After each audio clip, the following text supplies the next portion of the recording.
The bullet shattered the morning silence before Margaret Hayes could even scream. She watched her husband Samuel crumple behind their overturned supply wagon, his gentle hands that had once taught children to read now clutching desperately at the spreading crimson stain across his chest. The Comanche war party that had descended upon their missionary convoy moved like shadows given flesh, their painted faces terrible in the harsh Nevada sun. And before we jump back in, tell us where you're tuning in from. And if this story touches you, make sure you're subscribed because tomorrow I've saved something extra special for you. Margaret pressed herself against the wagon wheel, her missionary's simple grey dress already torn from scrambling across rocky ground. 3 months ago, she had stood before the Boston Women's Missionary Society, her auburn hair pinned severely back, her voice clear and unwavering as she spoke of bringing Christian education to the frontier territories. She had never told a lie in her 28 years of life, a trait that had made her both respected and feared in Boston society. That same rigid honesty had driven her to volunteer for the most dangerous assignment when other missionaries hesitated. Now, that truth-telling nature seemed a bitter irony as she witnessed truths too horrible for words. Samuel's eyes found hers across the chaos, and she saw him mouth her name before his gaze went forever still. Margaret bit down on her own scream, tasting blood as her teeth cut into her lip. Around her, the other members of their small missionary group met similar fates. Reverend Peterson, who had blessed their marriage just 2 years prior, fell with an arrow through his throat. Mrs. Coleman, who had worried constantly about leaving her garden back in Massachusetts, would never tend flowers again. The attack had come without warning as they made their way through Devil's Canyon, a narrow pass that their guide had assured them was the safest route to the San Carlos Reservation. Their mission had been simple in concept, revolutionary in practice: establish a school that would serve both white settlers' children and Apache youth, teaching literacy and mathematics alongside respect for different cultures. Margaret had spent months preparing, learning basic Apache phrases, studying tribal customs, determined to build bridges rather than walls. Samuel had supported her unconventional approach, even when the missionary board expressed reservations about a woman who spoke too directly, who asked uncomfortable questions about the treatment of native peoples. Truth is truth, Margaret had told them during her final interview. God's word doesn't change based on the color of a child's skin or the language they speak at home.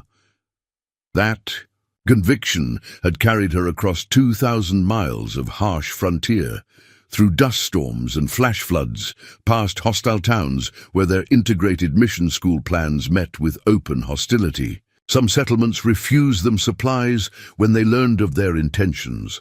Others tried to convince Samuel to abandon his wife's dangerous notions and establish a proper Christian school for white children only.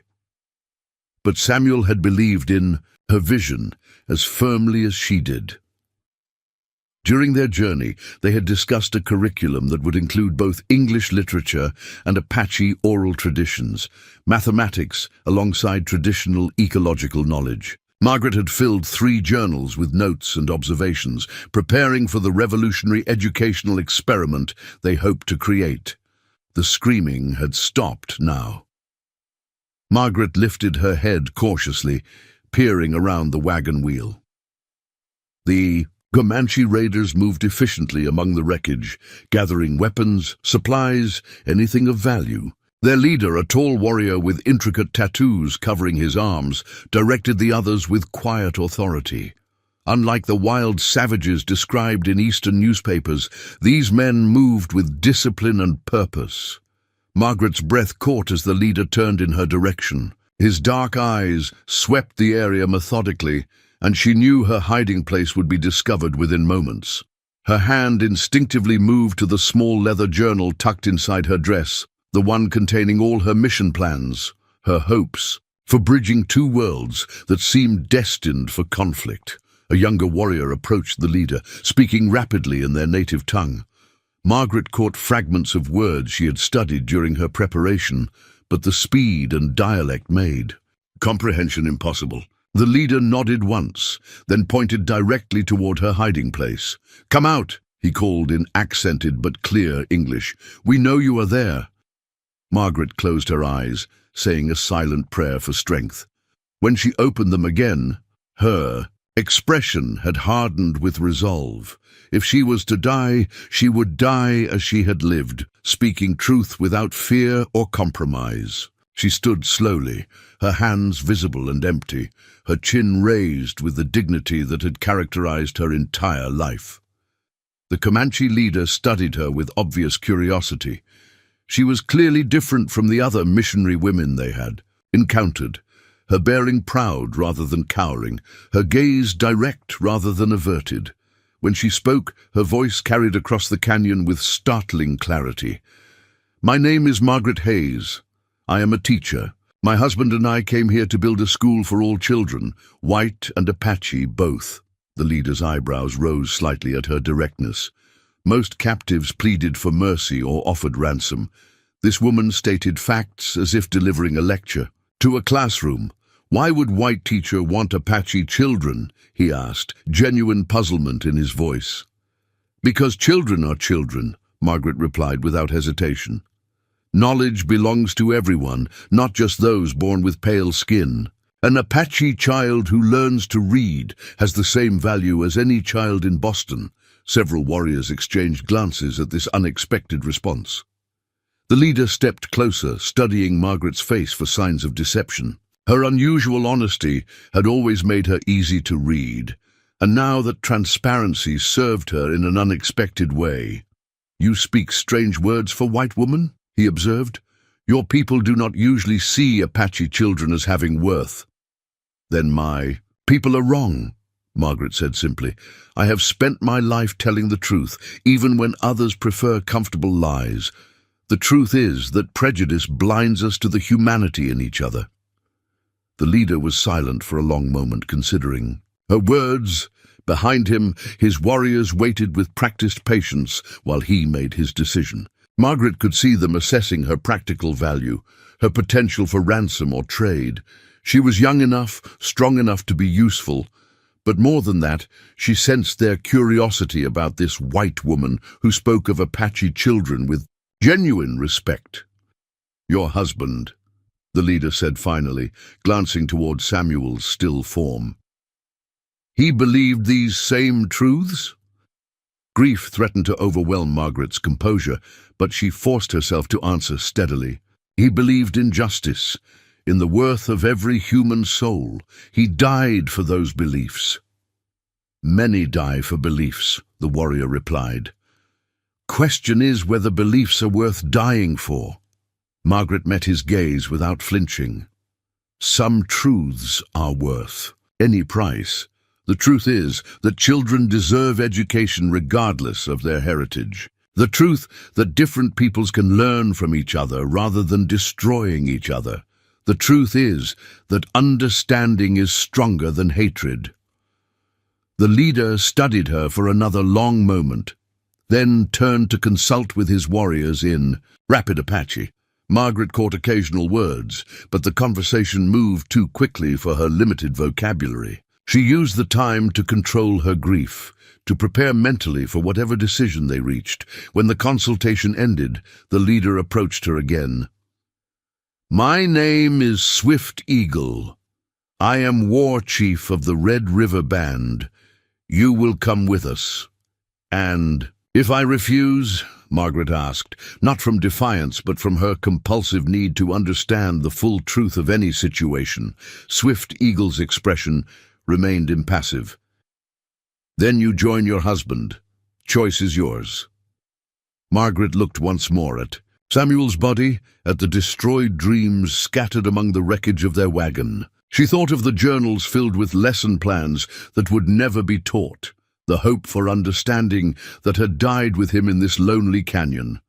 But the choice before her was clear. Death would serve no purpose, would advance no cause, would teach no children. If there was even the smallest chance that her survival might somehow further the work she and Samuel had died attempting, she had to take it. "I choose to live," she said quietly, "but I will not beg for my life or compromise my principles to preserve it." Swift Eagle nodded approvingly. "Good. Begging shows weakness. Principles show strength." He gestured to one of his warriors who brought forward a horse. "You will ride, keep up or be left behind." As Margaret was helped onto the horse, she took one final look at the scene of devastation. The mission that had brought her west was finished, but perhaps its purpose could be fulfilled in ways she had never imagined. Her journals might be lost, but the knowledge in her mind remained intact. Her plans for an integrated school might be destroyed, but her commitment to truth and education burned as strongly as ever. The Comanche war party moved out of Devil's Canyon as efficiently as they had arrived, leaving behind only the silence of the dead and the circling of carrion birds. Margaret rode among them, her spine straight despite her grief, her mind already working to understand this new world she had been thrust into. She had always believed that truth was the most powerful force in human affairs. Now she would discover whether that belief could survive in a world where truth meant the difference between life and death, where honesty might be her only weapon against forces she barely comprehended. The journey ahead would test every conviction she had ever held, every principle that had guided her sheltered Boston life. But Margaret Hayes had never learned to lie, had never developed the skill of convenient self-deception that enabled others to avoid uncomfortable realities. That rigid honesty had sometimes made her life difficult in civilized society. In the harsh world of the frontier, surrounded by warriors whose language and customs she barely understood, it might prove to be either her salvation or her doom. As they rode deeper into the wilderness, leaving behind the last traces of the world she had known, Margaret began to understand that her real education was just beginning. Everything she thought she knew about strength, about survival, about the nature of truth itself would be challenged in the days ahead. Behind them, the sun climbed higher over Devil's Canyon, illuminating the scattered remains of dreams that had been 3 years in the making and 3 minutes in the dying. But ahead lay possibilities that no mission board had ever conceived, lessons that no classroom could have taught, and truths that would reshape everything Margaret Hayes thought she knew about herself and the world she lived in. The horse's hooves drummed a steady rhythm against the hard-packed earth, carrying her toward a future as uncertain as it was unavoidable. In her heart, she carried Samuel's memory and their shared vision of understanding between peoples.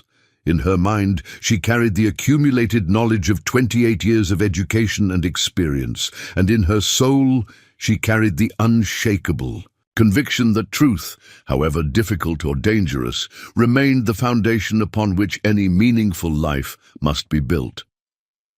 Preparing and narrating this story took us a lot of time, so if you are enjoying it, subscribe to our channel. It means a lot to us. Now back to the story. The Comanche camp materialized from the landscape like a mirage-given substance. Margaret had ridden for 3 days through terrain that shifted from rocky canyons to rolling grasslands, her body aching from the unaccustomed hours in the saddle. Swift Eagle had maintained a punishing pace, stopping only briefly for water and rest. Now, as they created a low hill, she saw dozens of hide dwellings scattered along a clear running creek, smoke rising from cooking fires, children playing among the horses. It looked nothing like the savage encampments described in Eastern newspapers. The tipis were arranged with obvious consideration for wind patterns and water access. Gardens flourished near the creek bank.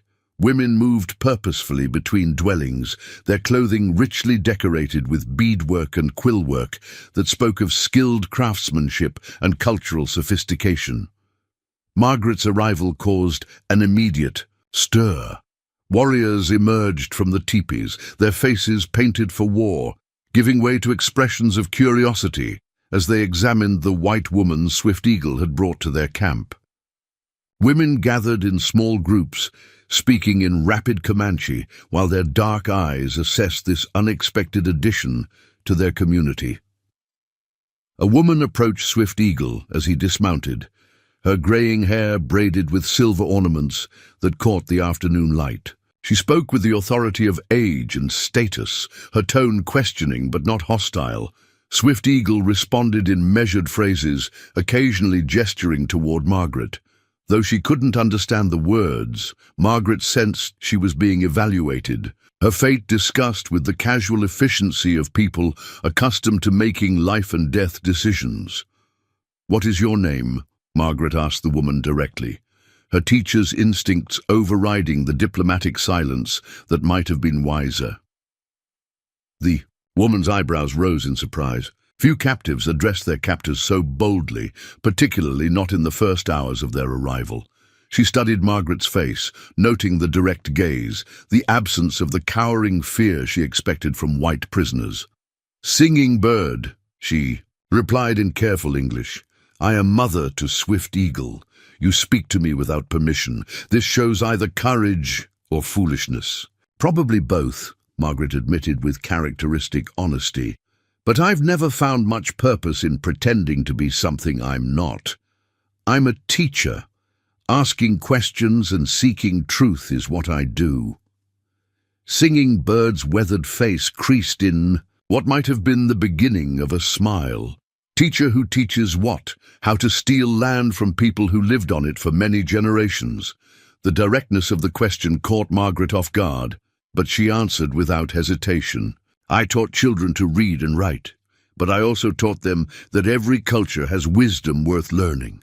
I came west to build a school that would serve both white and Apache children." "Apache?" Singing Bird's expression hardened. "You know, Apache. I studied their language and customs," Margaret explained. "I believe children learn best when their heritage is respected, not destroyed." Several Comanche had gathered to listen to this exchange, their faces showing varying degrees of skepticism and interest. A young warrior with intricate tattoos covering his chest stepped forward, his expression openly hostile. "More white lies," he said in English, heavily accented but clearly understandable. "White teachers come to steal children's minds, make them ashamed of Comanche ways." Margaret turned to face him directly. "Some do," she agreed, her honesty startling the listeners. "I've seen mission schools that try to beat the Indian out of children, and it's wrong. But that's not what I believe education should be." The young warrior's eyes narrowed. "You admit your people try to destroy us?"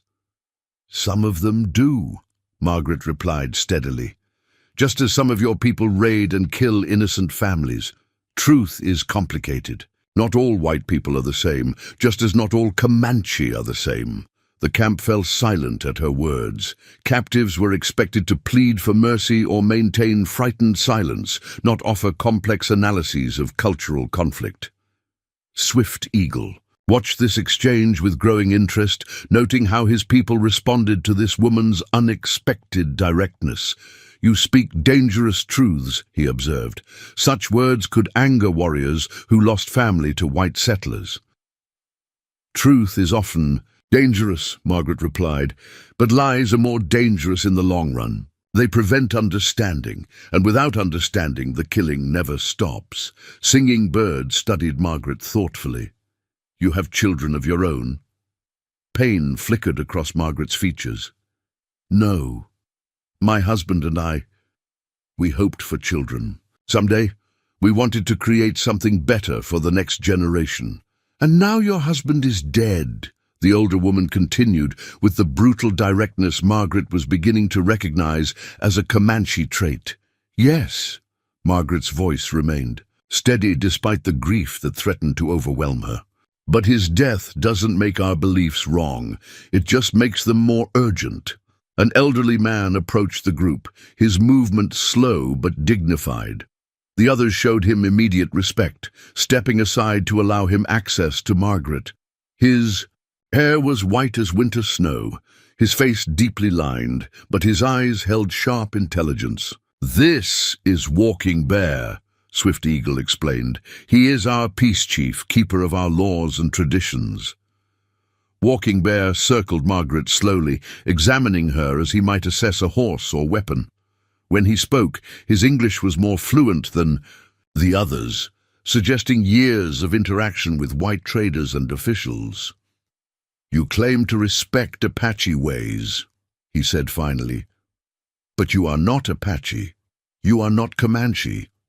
Why should native children learn from someone who knows nothing of their true heritage?" It was a fair question, one that challenged the fundamental assumptions of Margaret's educational philosophy. She considered her response carefully, aware that dozens of eyes watched her, that her answer might determine whether she lived or died. "Because I can teach them to navigate the white world without losing their own identity," she said finally. "Reading and writing are tools, like knives or horses. Tools can be used to preserve culture or destroy it, depending on who wields them. I wanted to put those tools in the hands of native children so they could defend their heritage with knowledge." Walking Bear's expression remained impassive. Pretty words, but white teachers always speak of helping native children. Then those children return to their people speaking only English, ashamed of their parents' ways. Then those teachers failed. Margaret replied bluntly. "A true education builds on what children already know, doesn't try to replace it. I spent months learning Apache customs before coming west because I understood that I needed to honor their knowledge, to earn the right to share mine." The peace chief's eyes sharpened with interest. "What Apache customs did you learn?" Margaret drew upon the months of preparation she had undertaken, describing the complex kinship systems, the seasonal ceremonies, the sophisticated ecological knowledge that governed Apache agricultural and hunting practices. As she spoke, she noticed several Comanche nodding approvingly at her accurate understanding of their neighbors' ways. "Impressive," Walking Bear acknowledged when she finished. "But knowledge of customs is not wisdom. Wisdom comes from living through hardship, from understanding the true cost of survival." "You're right," Margaret agreed. "I know facts about your people, but I don't understand what it means to live with them. That's why I'm willing to learn." To the key, Old Chief studied her face, searching for signs of deception or hidden agenda. Margaret met his gaze steadily, her lifelong habit of honesty serving her well in this moment of scrutiny. "Swift Eagle tells me you chose to live rather than die with your husband," Walking Bear continued. "Why? White women usually prefer death to capture." The question struck at Margaret's deepest fears and doubts. She had asked herself the same thing during the long ride to the camp, wondering if her choice to survive represented wisdom or cowardice. "Because death would have served no purpose," she answered slowly. "My husband and I came west to build bridges between peoples. If I die, that work dies with me. If I live, perhaps I can still find ways to honor what we tried to accomplish." "Even as a captive? Even if you never see your own people again?" Margaret was quiet for a long moment, considering the implications of his question. When she spoke, her voice carried the conviction that had driven her across 2,000 miles of frontier. "Knowledge doesn't belong to any one person," she said finally. "If I can teach even one child to read, if I can help preserve one story or tradition that might otherwise be lost, if I can show that understanding is possible between different worlds, then my life has meaning." Walking Bear exchanged a meaningful look with Swift Eagle and Singing Bird. Some communication passed between them that Margaret couldn't interpret, but she sensed that her answers had surprised them. "You will stay in my lodge," Singing Bird announced abruptly. "I will watch you, teach you our ways. If you prove worthy of trust, perhaps you live. If not—" She shrugged expressively. "I understand," Margaret replied. "I accept your conditions." "Do not thank me yet," the older woman warned. "Comanche ways are hard. You have soft hands, soft life. Here you must work or starve. You must earn a place among us." Margaret looked down at her hands, noting the calluses from her journey west, the cuts and scratches from 3 days of hard riding. "I'm stronger than I look," she said quietly, "and I learn quickly." As the crowd began to disperse, the young warrior who had challenged her earlier approached again. His hostility seemed tempered by curiosity now, though suspicion still colored his expression. "I am Iron Wolf," he said stiffly. "I fought your soldiers at Antelope Creek, saw how they kept promises to my people. Why should I believe you are different?" Margaret studied his face, noting the scars that spoke of violent encounters, the pain that lay beneath his anger. "Because I'm not a soldier," she replied simply. "And because I don't make promises I can't keep. I only promise to tell you the truth, even when it's uncomfortable." "Truth like what?" "Truth like the fact that many of my people see yours as obstacles to be removed, rather than human beings deserving of respect. Truth is like the fact that both sides have committed atrocities in this conflict. Truth is like the fact that unless we find ways to understand each other, the killing will continue until one side or the other is destroyed." Iron Wolf's jaw tightened at her words. "You think Comanche will be destroyed. I think everyone will be destroyed if this continues." Margaret answered honestly. "Hatred consumes the hater as much as the hated. Victory achieved through genocide leaves nobody truly victorious." The young warrior stared at her for a long moment, then turned and walked away without another word.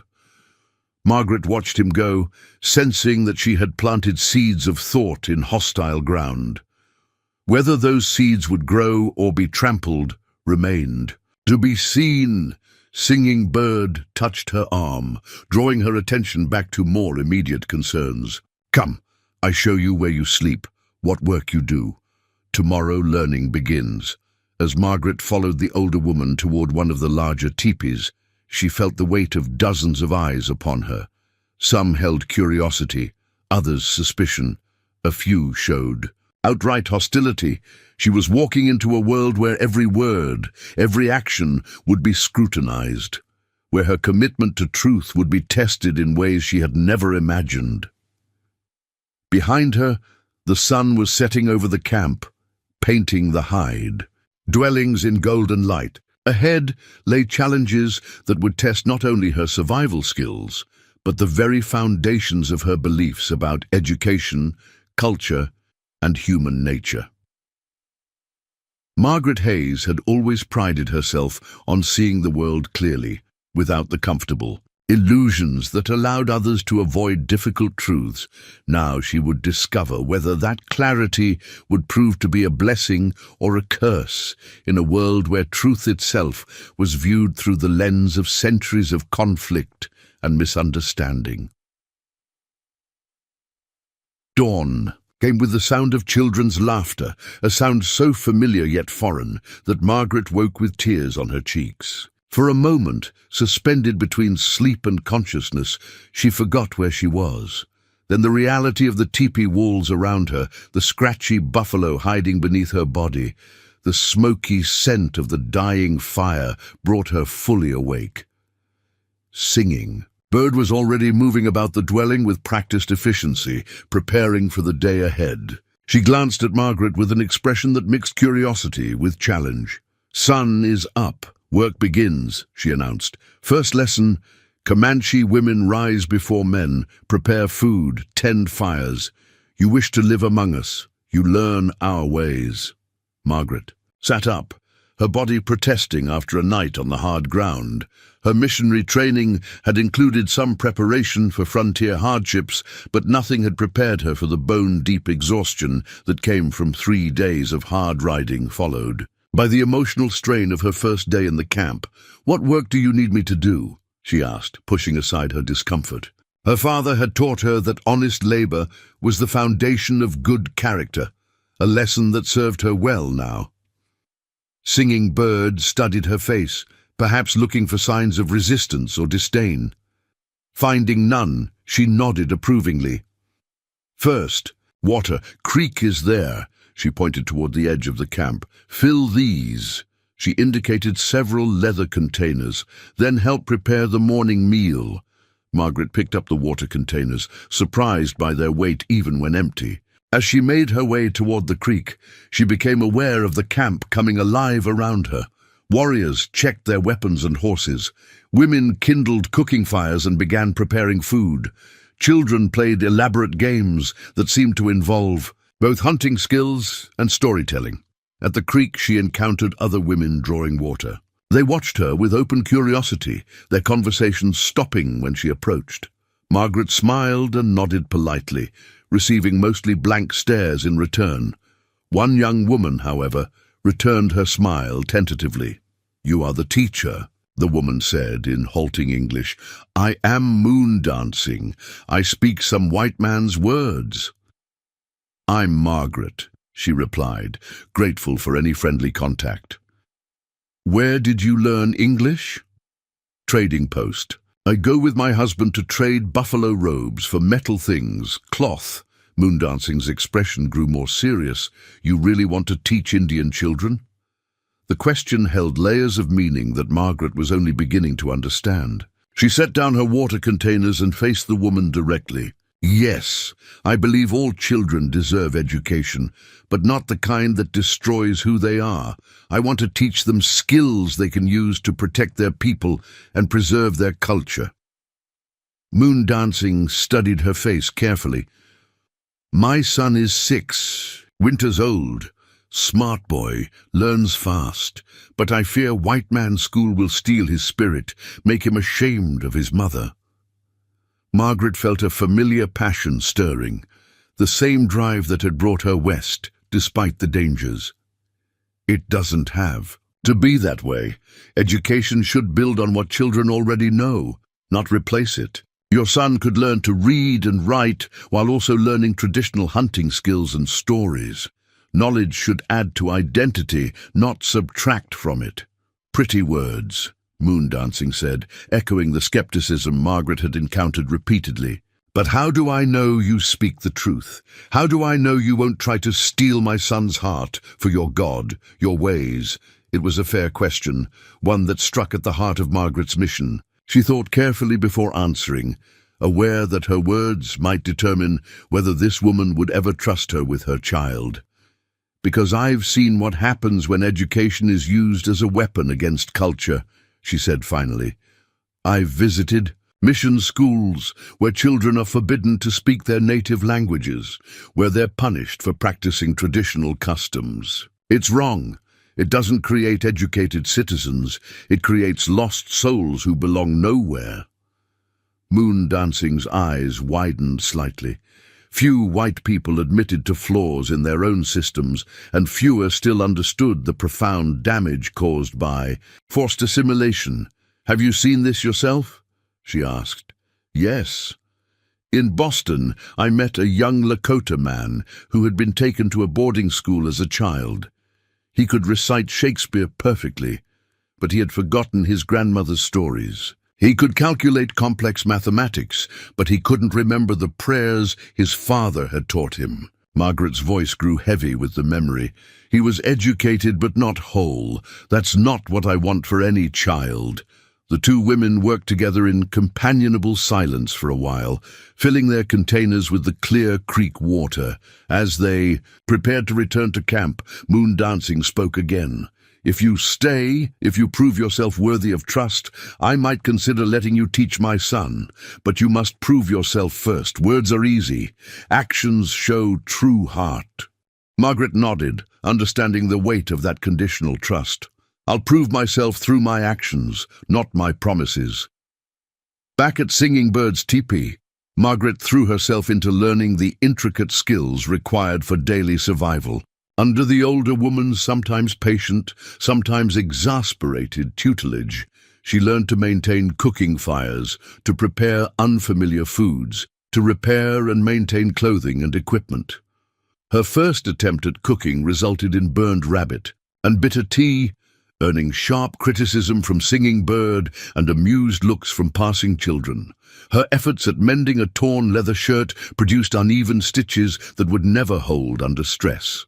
But Margaret persisted, driven by the same determination that had carried her through her education and across the frontier. "You learn slowly," Singing Bird observed after Margaret's third failed attempt at preparing pemmican, a concentrated food made from dried meat, fat and berries.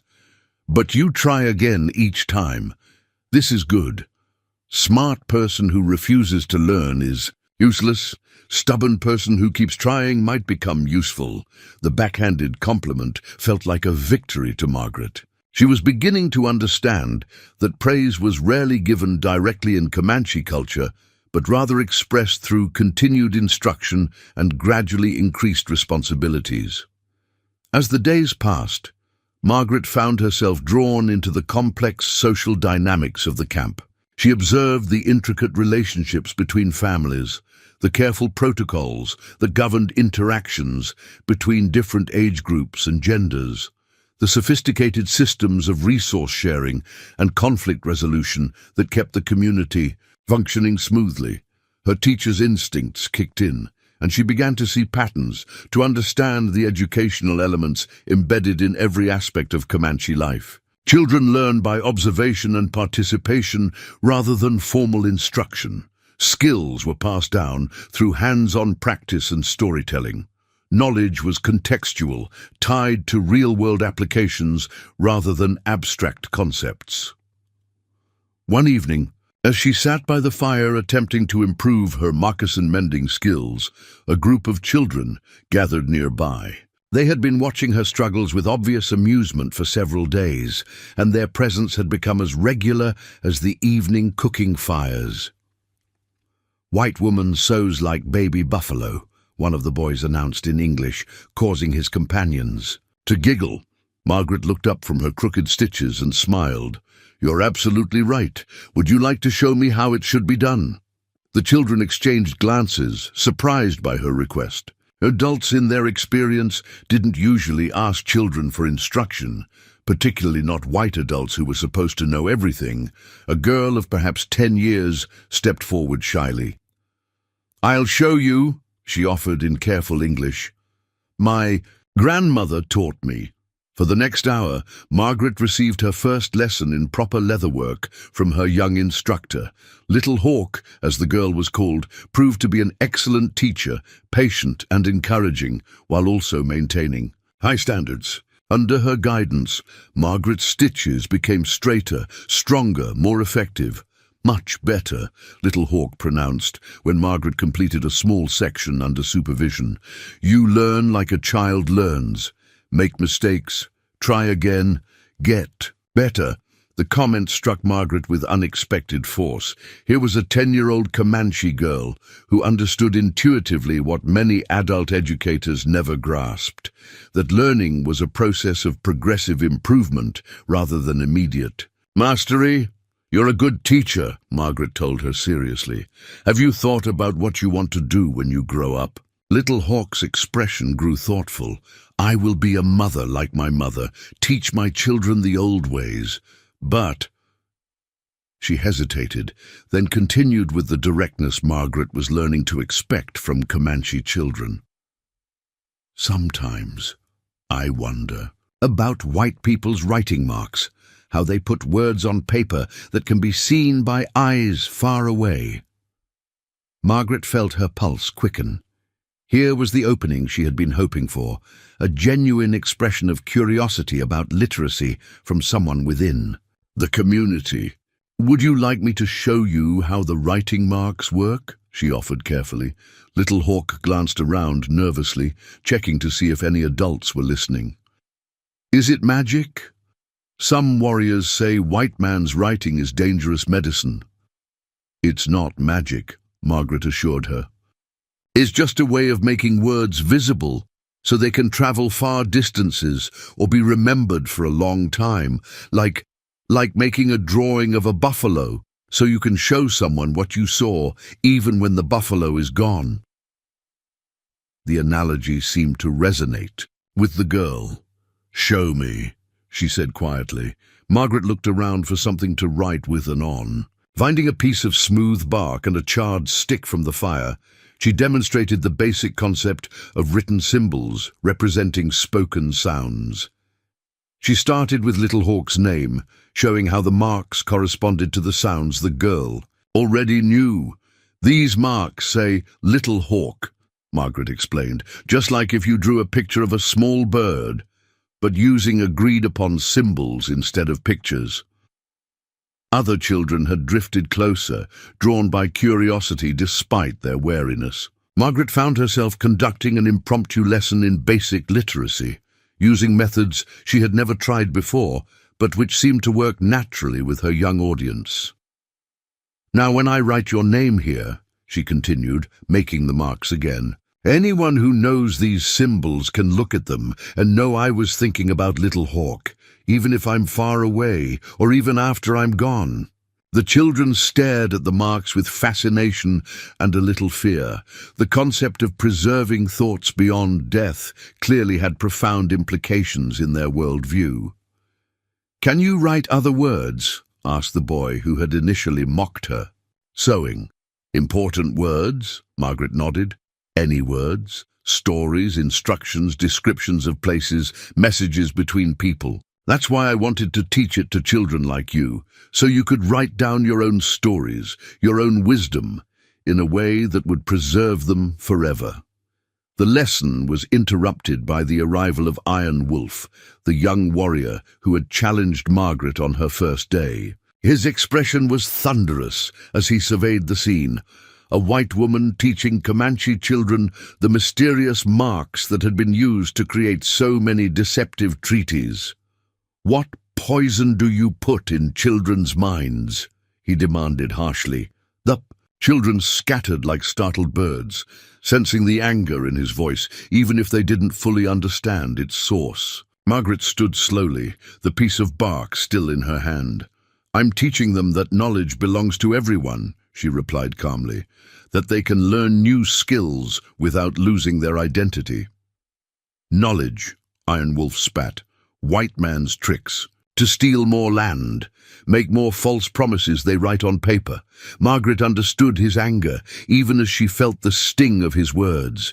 She had seen enough broken treaties to know that literacy had indeed been used as a weapon against native peoples, but she also believed deeply in its potential as a tool for empowerment. "Yes, writing has been used to deceive your people," she acknowledged, "but that's exactly why your children need to learn it, so they can read the treaties themselves, understand what they're being asked to agree to, and protect themselves from deception."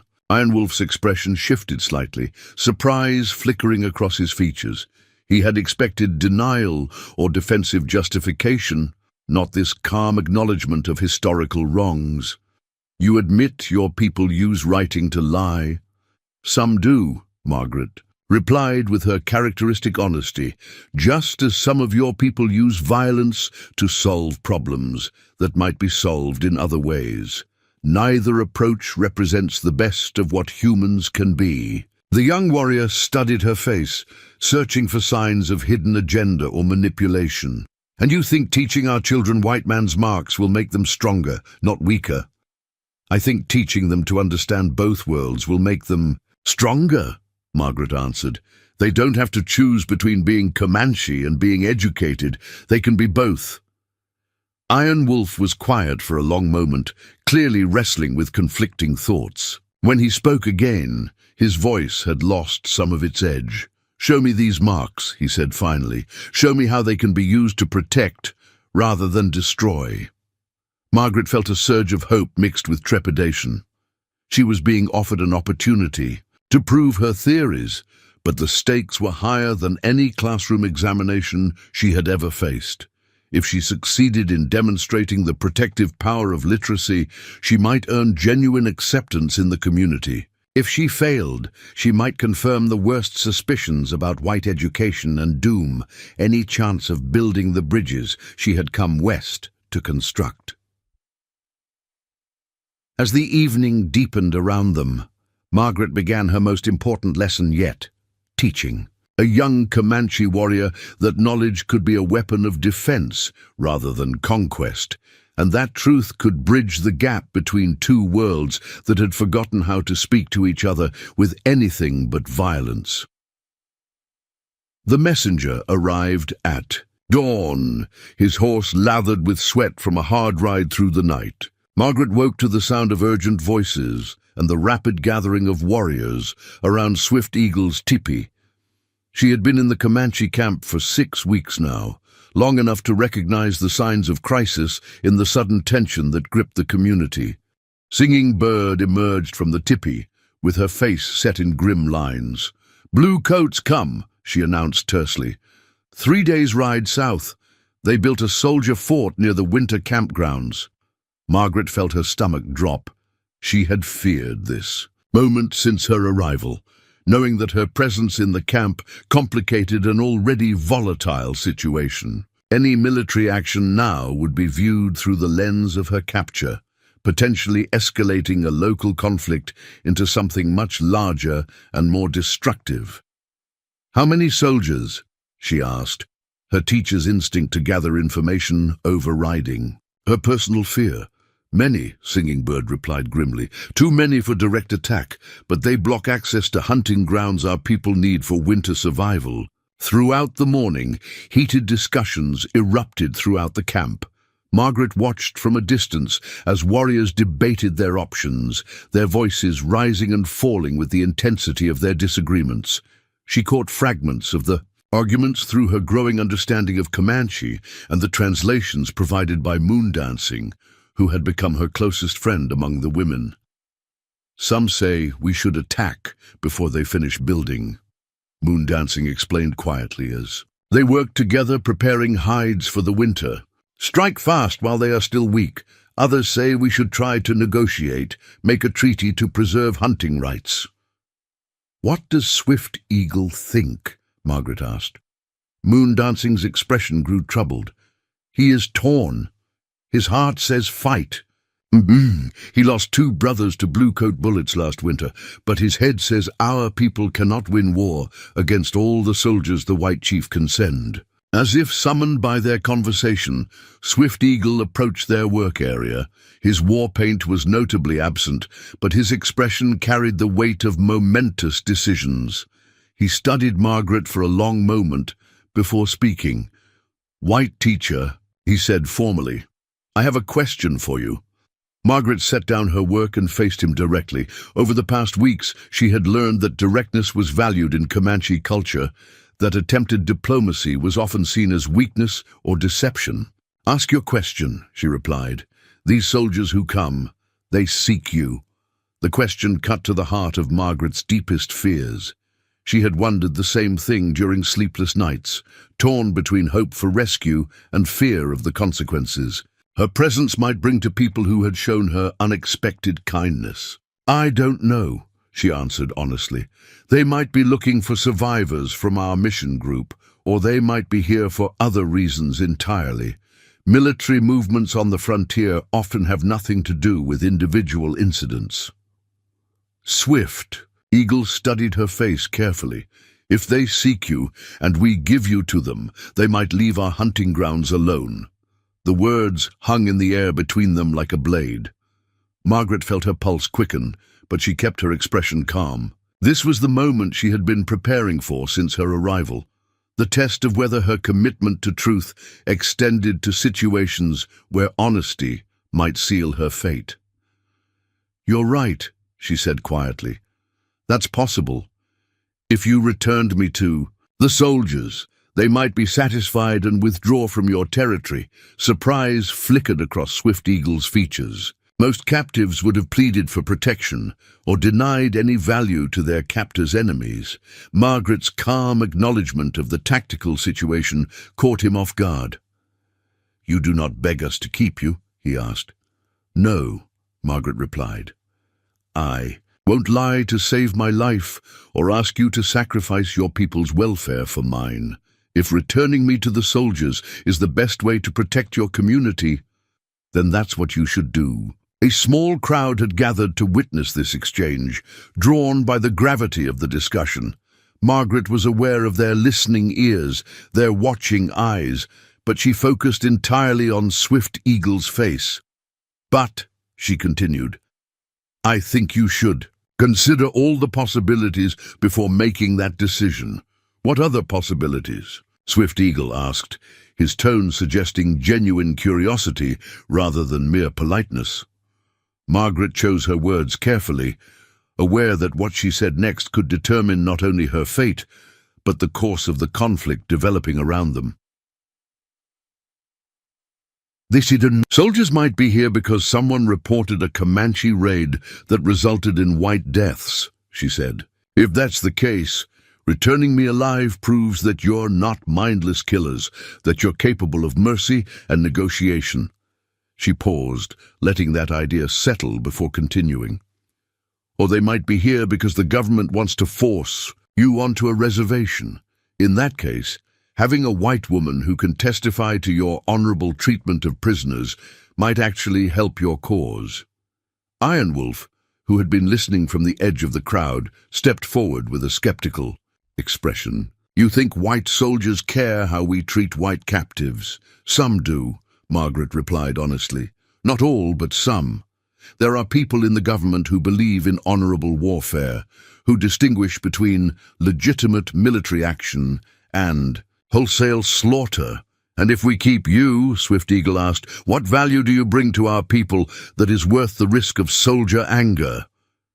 It was the question Margaret had been preparing to answer for weeks, though she had hoped it would come in less desperate circumstances. She looked around at the assembled faces, some curious, some hostile, some genuinely concerned about the decision facing their community.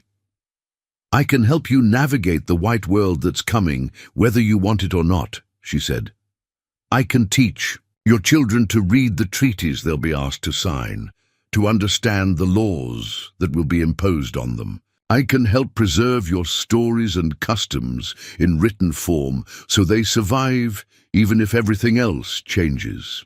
She gestured toward Little Hawk, who stood among the children watching the adult drama unfold. "In 6 weeks, that girl has learned to write her own name and read simple words. In 6 months, she could be recording her grandmother's stories, creating a permanent record of Comanche wisdom." "Words on paper," Iron Wolf said dismissively. "What good are they against soldier bullets?" "They're weapons of a different kind," Margaret replied. "When white officials want to justify taking your land, they write reports claiming that Indians are savage and unworthy of consideration. But if your own children can write reports describing your true culture, your actual values, your legitimate claims to these territories, those reports become evidence in your favor." Walking Bear, the peace chief, had been listening quietly from the back of the crowd. Now he moved forward, his aged face thoughtful. "You speak of fighting with words instead of weapons," he observed. "This is woman's way of war." Margaret considered the question seriously.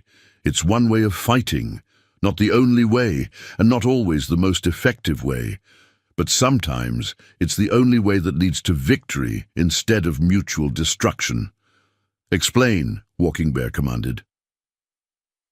Margaret took a deep breath, knowing that her next words would either convince them of her value or confirm their decision to hand her over to the soldiers. "Your warriors are brave and skilled," she began, "in individual combat, in small raids, in battles where courage and knowledge of the terrain matter most. You can defeat any soldiers, but the white world has advantages you can't match through traditional warfare alone." She paused, making sure she had everyone's attention. "They have more soldiers than you have warriors. They have cannons and repeating rifles. They have supply lines that stretch back to factories that can replace anything you destroy.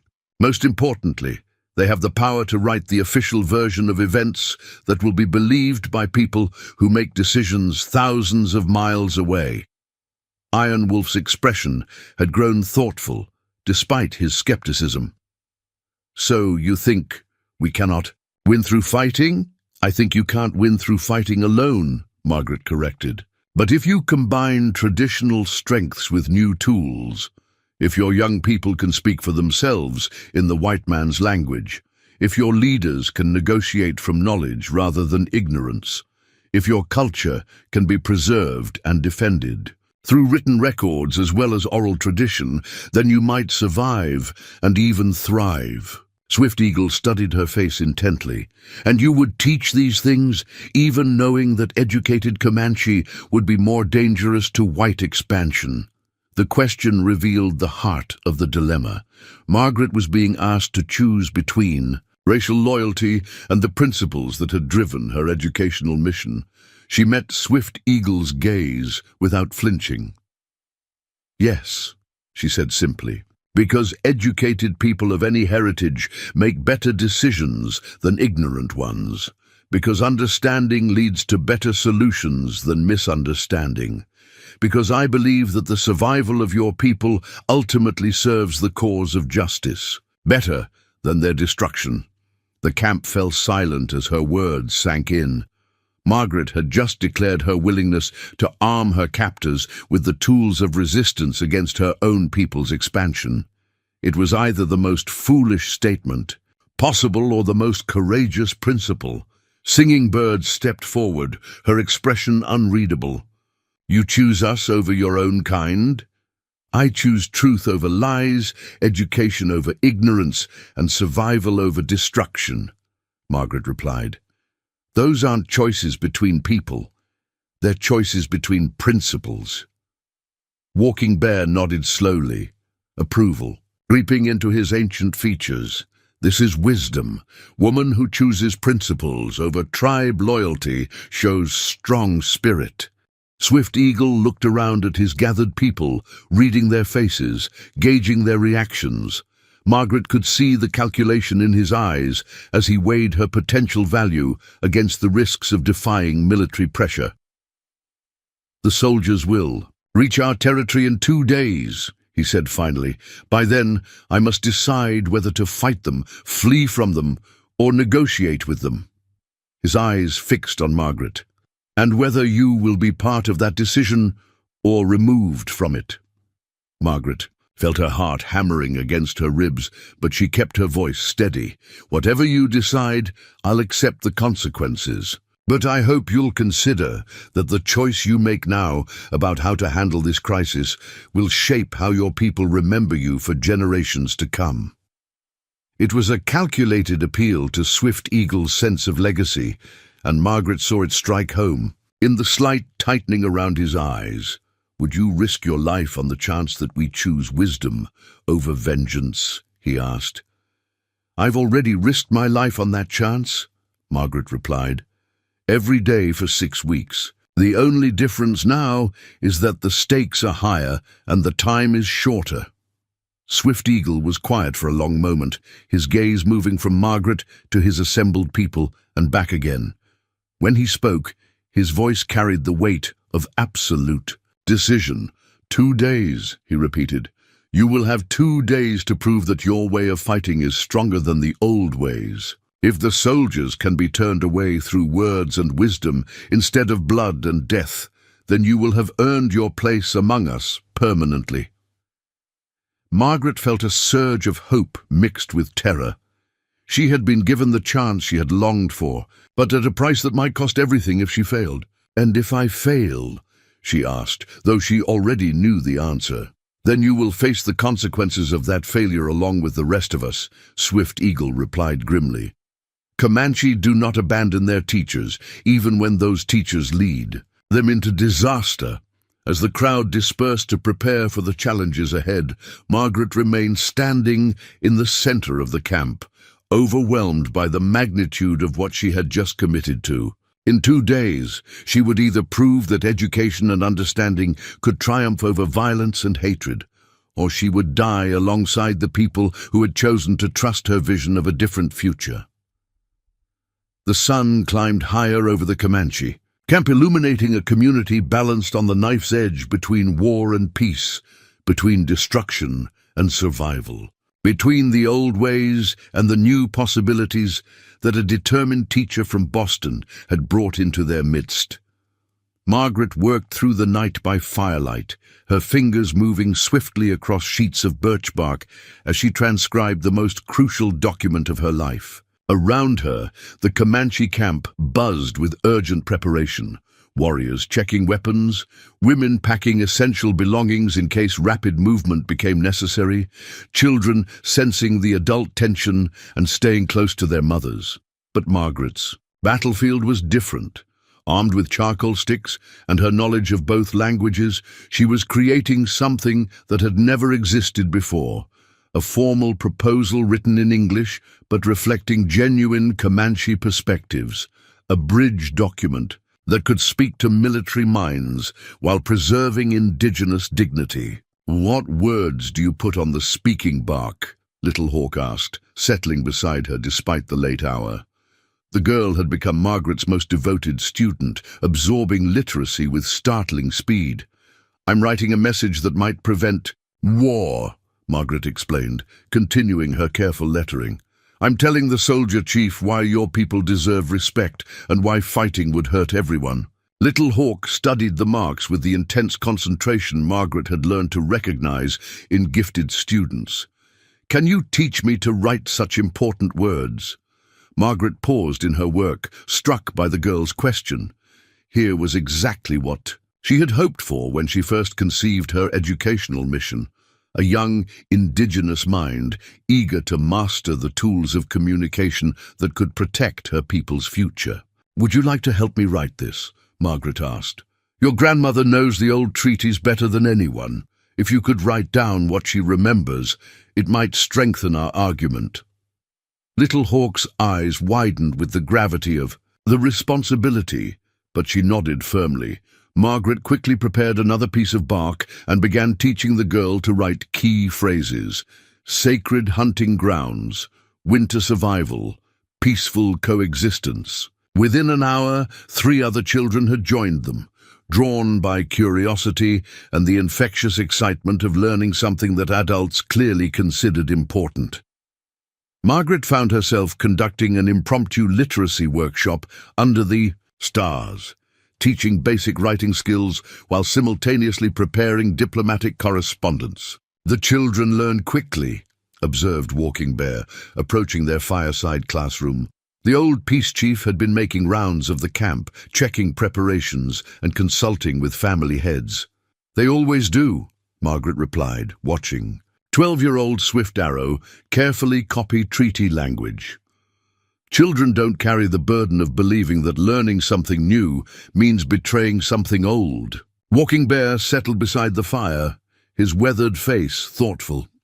"This morning, Swift Eagle asked me what I thought of your plan to speak with the soldier chief. I told him I have seen many white officials who speak of peace while preparing for war." Margaret set down her charcoal stick and faced him directly. "And what do you think of it now, watching this?" The peace chief gestured toward the children bent over their writing exercises. "Now I think perhaps the real battle is not between soldiers and warriors, but between different ideas of what the future should look like." "Exactly," Margaret said, feeling a surge of hope. "These children are learning to fight with knowledge. Instead of only with weapons, they're preparing to defend their culture in ways their grandparents never could." "But knowledge can be a dangerous weapon," Walking Bear cautioned.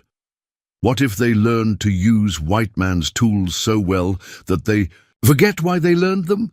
It was a profound question, one that cut to the heart of Margaret's educational philosophy. She had wrestled with the same concern during her years of preparation, knowing that the line between cultural preservation and cultural assimilation was often thin and easily crossed. "That's why we teach them to write down their own stories first," she explained. "Before they learn to read white man's books, they learn to record their grandmother's wisdom. Before they study white man's laws, they learn to document their own customs and rights." She pointed to Little Hawk, who was now helping a younger child form the letters of his name. "Look at her. She's learning English writing, but she's using it to preserve Comanche knowledge. The tool serves the culture, not the other way around." Walking Bear studied the scene with growing understanding. You make them strong in both worlds instead of weak in both worlds. That's the goal, Margaret confirmed. Children who can navigate white society when necessary, but who never forget where they come from or who they really are. As dawn approached, Iron Wolf appeared at the edge of their workspace. His expression was less hostile than usual, but Margaret could see the tension in his stance, the way his hand unconsciously moved toward his weapon when he looked toward the direction from which the soldiers would come. "Swift Eagle wants to see the words you have prepared," he announced. Margaret gathered the birch bark sheets carefully, her heart hammering with the knowledge that these fragile documents might determine the fate of everyone in the camp. As she followed Iron Wolf toward the chief's tepee, she noticed Little Hawk and the other children trailing behind, their faces bright with the excitement of being part of something momentous. Inside Swift Eagle's dwelling, the War Council had already assembled. The air was thick with tension and the smoke of ceremonial tobacco. Margaret felt the weight of dozens of eyes as she entered, carrying her bark sheets like sacred objects. "Read your words," Swift Eagle commanded, without preamble. Margaret cleared her throat and began to read the letter she had crafted with such care. To the commanding officer of the United States Forces, I am Margaret Hayes, a teacher who was captured. During a Comanche raid 6 weeks ago, I write to inform you that I have been treated with honor and respect by Chief Swift Eagle and his people, contrary to what you may have been told about savage treatment of prisoners. I have lived among the Comanche and learned their ways. They are not the mindless barbarians described in Eastern newspapers, but sophisticated people with complex laws, rich traditions, and legitimate claims to the lands they have occupied for generations. The current military advance threatens their access to hunting grounds essential for winter survival. This is not a mere inconvenience, but a matter of life and death for their children and elders. I urge you to consider peaceful negotiation before resorting to violence that will inevitably lead to casualties on both sides. I volunteer to serve as an intermediary in any discussions you might be willing to undertake.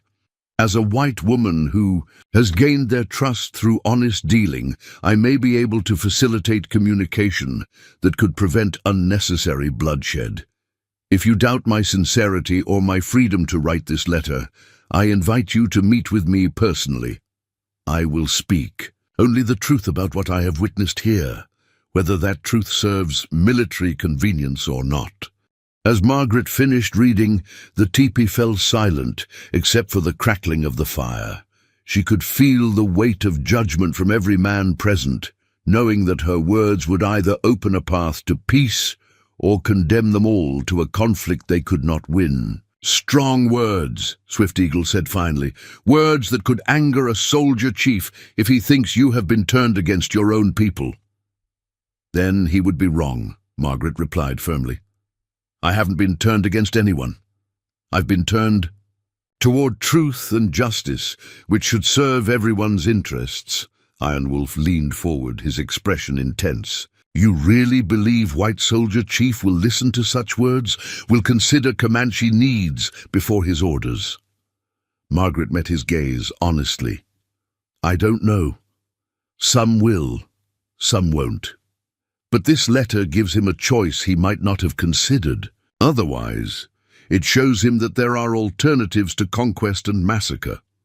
"And if he chooses conquest anyway?" asked Stone Bear, one of the elder warriors. "Then at least we will have tried the path of honor first," Margaret replied. "Your children will know that their fathers sought peace before they made war. History will record that the Comanche offered negotiation before they were forced to defend themselves." Walking Bear nodded approvingly. "This is wisdom. Better to fight from moral strength than from desperation alone." Swift Eagle studied the bark sheets in Margaret's hands, then looked around at his assembled counselors. "Who will carry this message to the soldier chief?" "I will," Margaret said immediately. "It should come from me personally. A letter alone might be ignored or misunderstood." 2. Dangerous, Iron Wolf objected. If soldiers think you have been corrupted by living among us, they might punish you, or use you as an excuse to attack immediately. Margaret appreciated his concern, but she had already considered and accepted the risks. Someone has to take the chance. If I don't go, who else can speak for your people in a language the soldiers will understand? What if they keep you? Singing Bird asked, voicing the fear that several faces reflected. What if they refuse to let you return? It was a possibility Margaret had wrestled with through the sleepless night. She had grown attached to these people in ways that surprised her, had found purpose and meaning in this harsh life that her comfortable Boston existence had never provided. The thought of permanent separation from Little Hawk and the other children she was teaching caused genuine pain. Then you'll know I tried, she said simply, and you'll have the skills I've taught you to continue building bridges with the next white officials you encounter. Swift Eagle stood abruptly, moving to the tippy entrance and gazing out at the lightening sky. The deadline he had set was approaching rapidly, and with it, the moment when words would either triumph over weapons or prove themselves inadequate to prevent catastrophe. If you go to the soldiers, he said without turning around, you go as more than a prisoner returning to her people. You go as the voice of the Comanche, speaking our truth to those who have power over our future.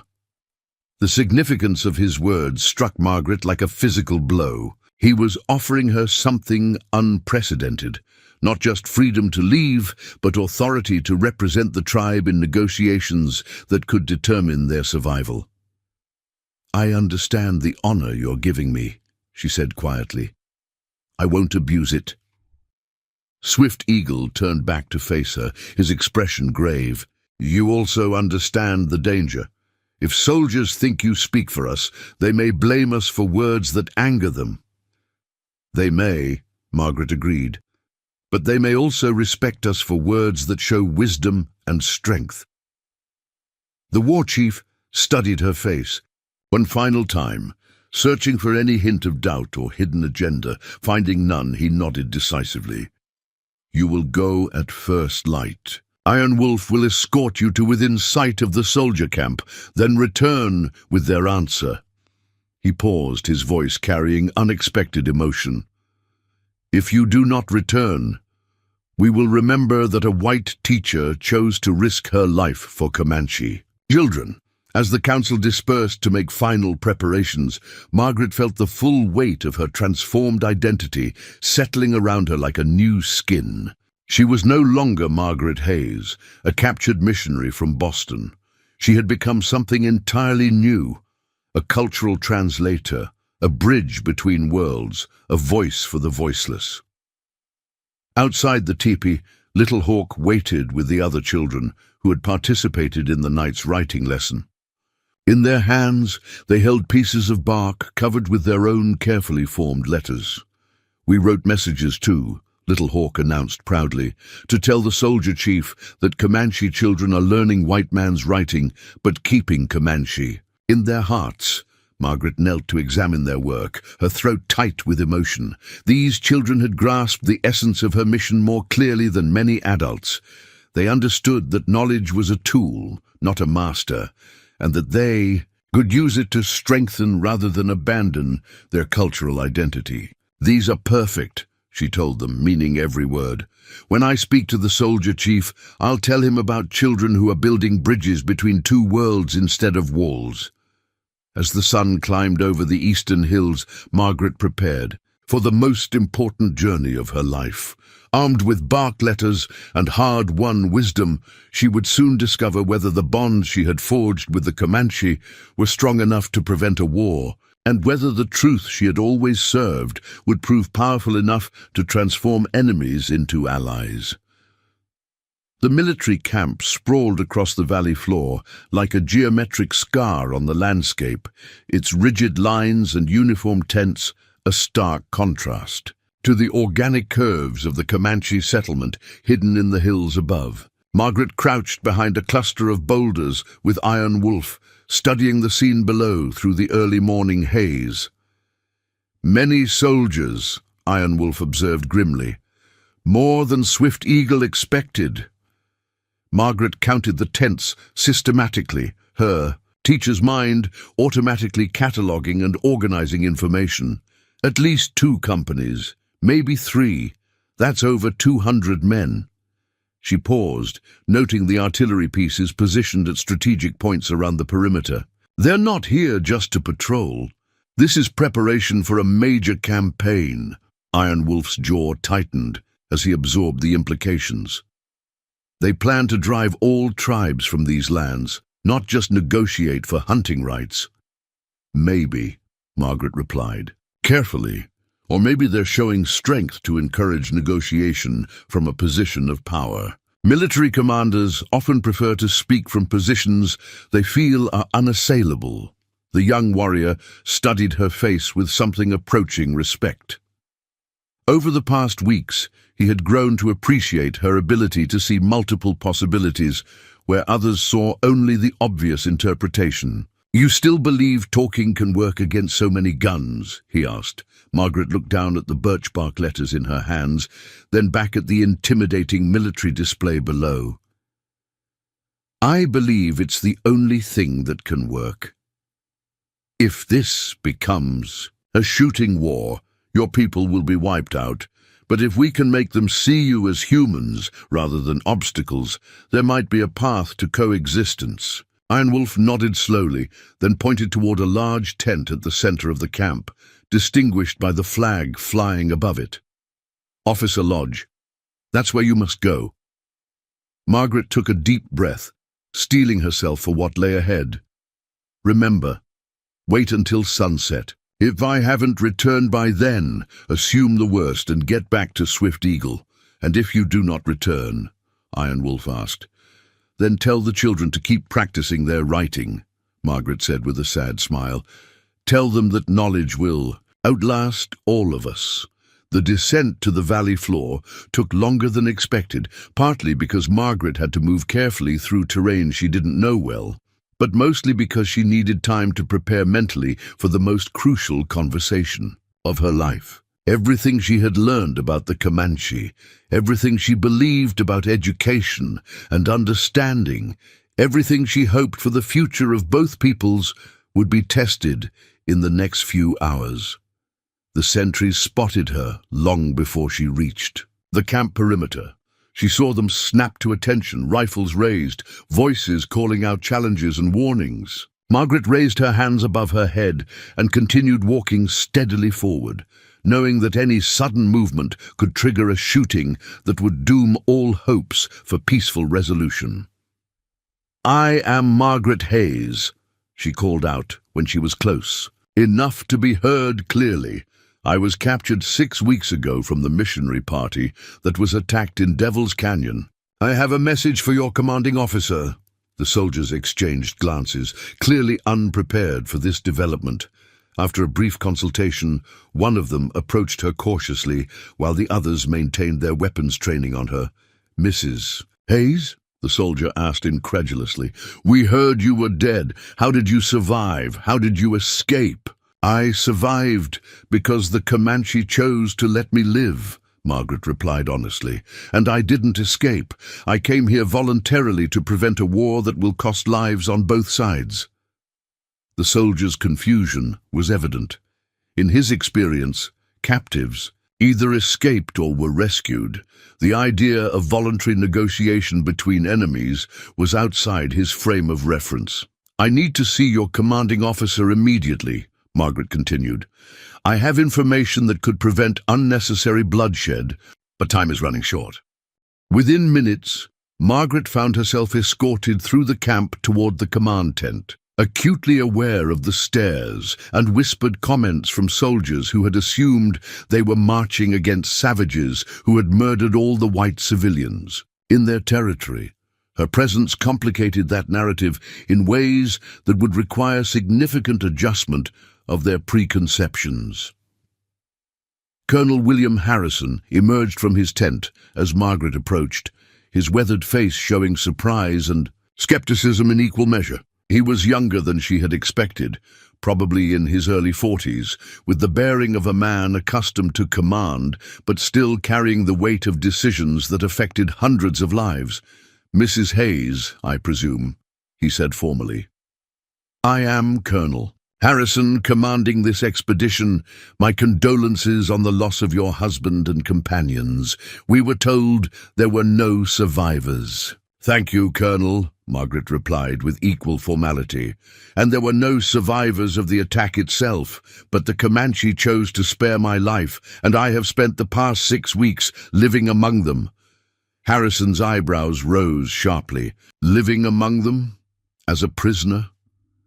"Initially, yes, but my status has evolved considerably." Margaret held out the birchbark letters. "I've come to deliver a formal communication from Chief Swift Eagle, along with my own observations about the situation we're all facing." The colonel accepted the documents with obvious bewilderment. "Documents written on bark? Paper is scarce on the frontier," Margaret explained. "But the content matters more than the medium. Chief Swift Eagle has authorized me to speak on behalf of his people in any negotiations you might be willing to consider." Harrison gestured toward his tent. "Perhaps we should discuss this privately." Inside the command tent, maps covered a folding table, showing the surrounding territory with military precision. Margaret noted the areas marked in red, presumably indicating Comanche presence, and the blue arrows showing planned troop movements. It was clear that Colonel Harrison had been preparing for a comprehensive campaign to clear the region of native resistance. "Mrs. Hayes," Harrison began, settling into a camp chair and gesturing for her to do the same. "I must ask you directly, have you been coerced in any way to deliver this message? Are you here under duress?" Margaret appreciated the question, understanding that he needed to establish her mental state and freedom of choice before taking her words seriously. "No coercion," she replied firmly. "I came here because I believe both sides are about to make a terrible mistake that will cost hundreds of lives and solve nothing. I've seen enough of war's aftermath to know that victory through massacre isn't really victory at all." Harrison studied her face carefully. "You mentioned observations about the situation.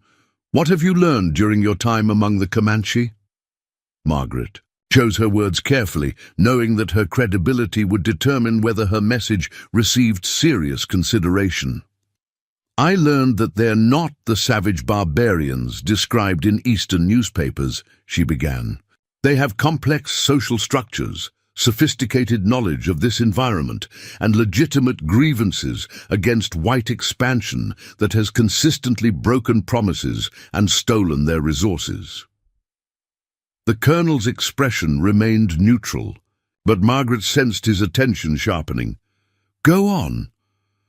"I also learned that they're not interested in exterminating white settlers," she continued. "They want access to their traditional hunting grounds and respect for their right to exist as a people. Chief Swift Eagle specifically authorized me to explore possibilities for peaceful coexistence." Harrison unfolded one of the bark letters and began reading, his expression growing more serious as he absorbed the content. Margaret watched his face for signs of how her carefully crafted words were being received. "This is not what I expected," he admitted, after finishing the first letter. "The language is surprisingly sophisticated. You wrote this?" "I wrote the English version, but the ideas and specific proposals came from extensive discussions with Chief Swift Eagle and his council," Margaret explained. "I served as translator, not author." The colonel picked up the second letter, this one containing the children's messages, as he read the careful lettering and simple but heartfelt words about learning and peace. His expression softened noticeably. "Comanche children wrote these?" "Yes. I've been teaching basic literacy to several of them. They wanted to show you that they're capable of learning what you might call civilized skills, while remaining proud of their heritage." Harrison set down the letters and leaned back in his chair, clearly struggling to reconcile what he was seeing with his preconceptions about the mission he had been sent to accomplish. Mrs. Hayes, I was ordered to secure this territory for white settlement and to neutralize any Indian resistance by whatever means necessary. These letters suggest possibilities I hadn't considered. What possibilities? Margaret asked, sensing an opening. The possibility that negotiation might accomplish more than force, Harrison replied slowly. The possibility that these people might be willing to coexist rather than fight to the death. Margaret felt a surge of hope, but she was careful not to appear too eager. Chief Swift Eagle specifically asked me to explore what coexistence might look like. He's not naive about the power balance, but he's willing to consider arrangements that preserve his people's dignity while acknowledging the reality of American expansion. Harrison stood and moved to the map table, studying the terrain markers with new eyes. What kind of arrangements? Margaret joined him at the table, pointing to areas she had learned about during her time with the Comanche, limited territorial rights that include access to seasonal hunting grounds, educational opportunities for their children that preserve cultural identity while providing practical skills, trade relationships that benefit both communities, and in exchange, peaceful relations with white settlements. Cooperation in preventing raids by other tribes, assistance in navigating this territory safely. Margaret paused, then added the crucial element. And legitimacy in the eyes of Washington. Your report to higher authorities could either justify extermination or support a model for peaceful integration that could be applied throughout the frontier. The colonel was quiet for a long moment, clearly weighing the implications of what she was proposing. When he spoke, his voice carried the burden of command decisions that would echo through history. You understand that this deviates significantly from my orders? I understand that following your orders as written would result in a massacre that history will judge harshly, Margaret replied with her characteristic directness. I also understand that demonstrating successful negotiation with a supposedly hostile tribe could advance your career more than conventional military victory. Harrison's eyes sharpened with interest. Explain. Washington is growing tired of expensive Indian wars that drag on for years and consume enormous resources, Margaret said, drawing on her knowledge of Eastern politics. An officer who can achieve peace through diplomacy rather than force would be seen as exactly the kind of innovative leader the army needs. She gestured toward the letters on his desk. These documents prove that you had genuine communication with Comanche leadership, that you explored all options before resorting to violence. Whether you ultimately choose war or peace, your superiors will see that you acted with intelligence and consideration. The colonel picked up one of the children's letters again, reading the carefully formed words. We learn white man's writing, but keep Comanche hearts. We want peace between all children. These children, he said slowly, you really believe they can bridge both worlds successfully? I know they can. Margaret replied with absolute conviction. I've watched them absorb new knowledge while strengthening their connection to traditional wisdom. They're proof that education can unite rather than divide. Harrison moved back to his chair, his decision-making process clearly intense. If I were to arrange a meeting between Chief Swift Eagle and myself, could you guarantee safe passage for my negotiating party? Margaret felt her pulse quicken. I can guarantee that Swift Eagle will honor any agreement we make. But I should warn you that not all his warriors support negotiation. There are those who believe that war is inevitable and should be fought sooner rather than later. The same could be said of my command, Harrison admitted. Many of my officers were looking forward to decisive action against hostile Indians. They may not appreciate it. Alternative approaches. Then we're both taking risks, Margaret observed. The question is whether the potential benefits justify those risks. The colonel stood abruptly, his decision made. Arrange the meeting. Tomorrow at noon, at the neutral ground where Devil's Canyon opens into the valley. I'll bring 5 men, no more. Chief Swift Eagle can bring equal numbers.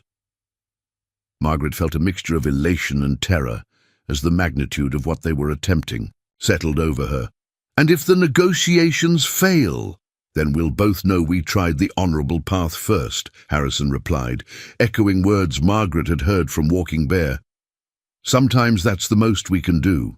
As Margaret prepared to return to the Comanche camp with news of the agreed meeting, she realized that her journey from captured missionary to diplomatic negotiator was about to reach its climax.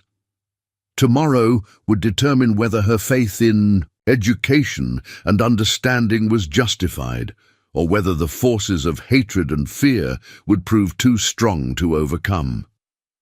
The sun was beginning its descent toward the western horizon as she left the military camp, carrying with her the fragile hope that words might yet prove stronger than weapons, and that truth might finally triumph over the comfortable lies that had fueled so much frontier violence.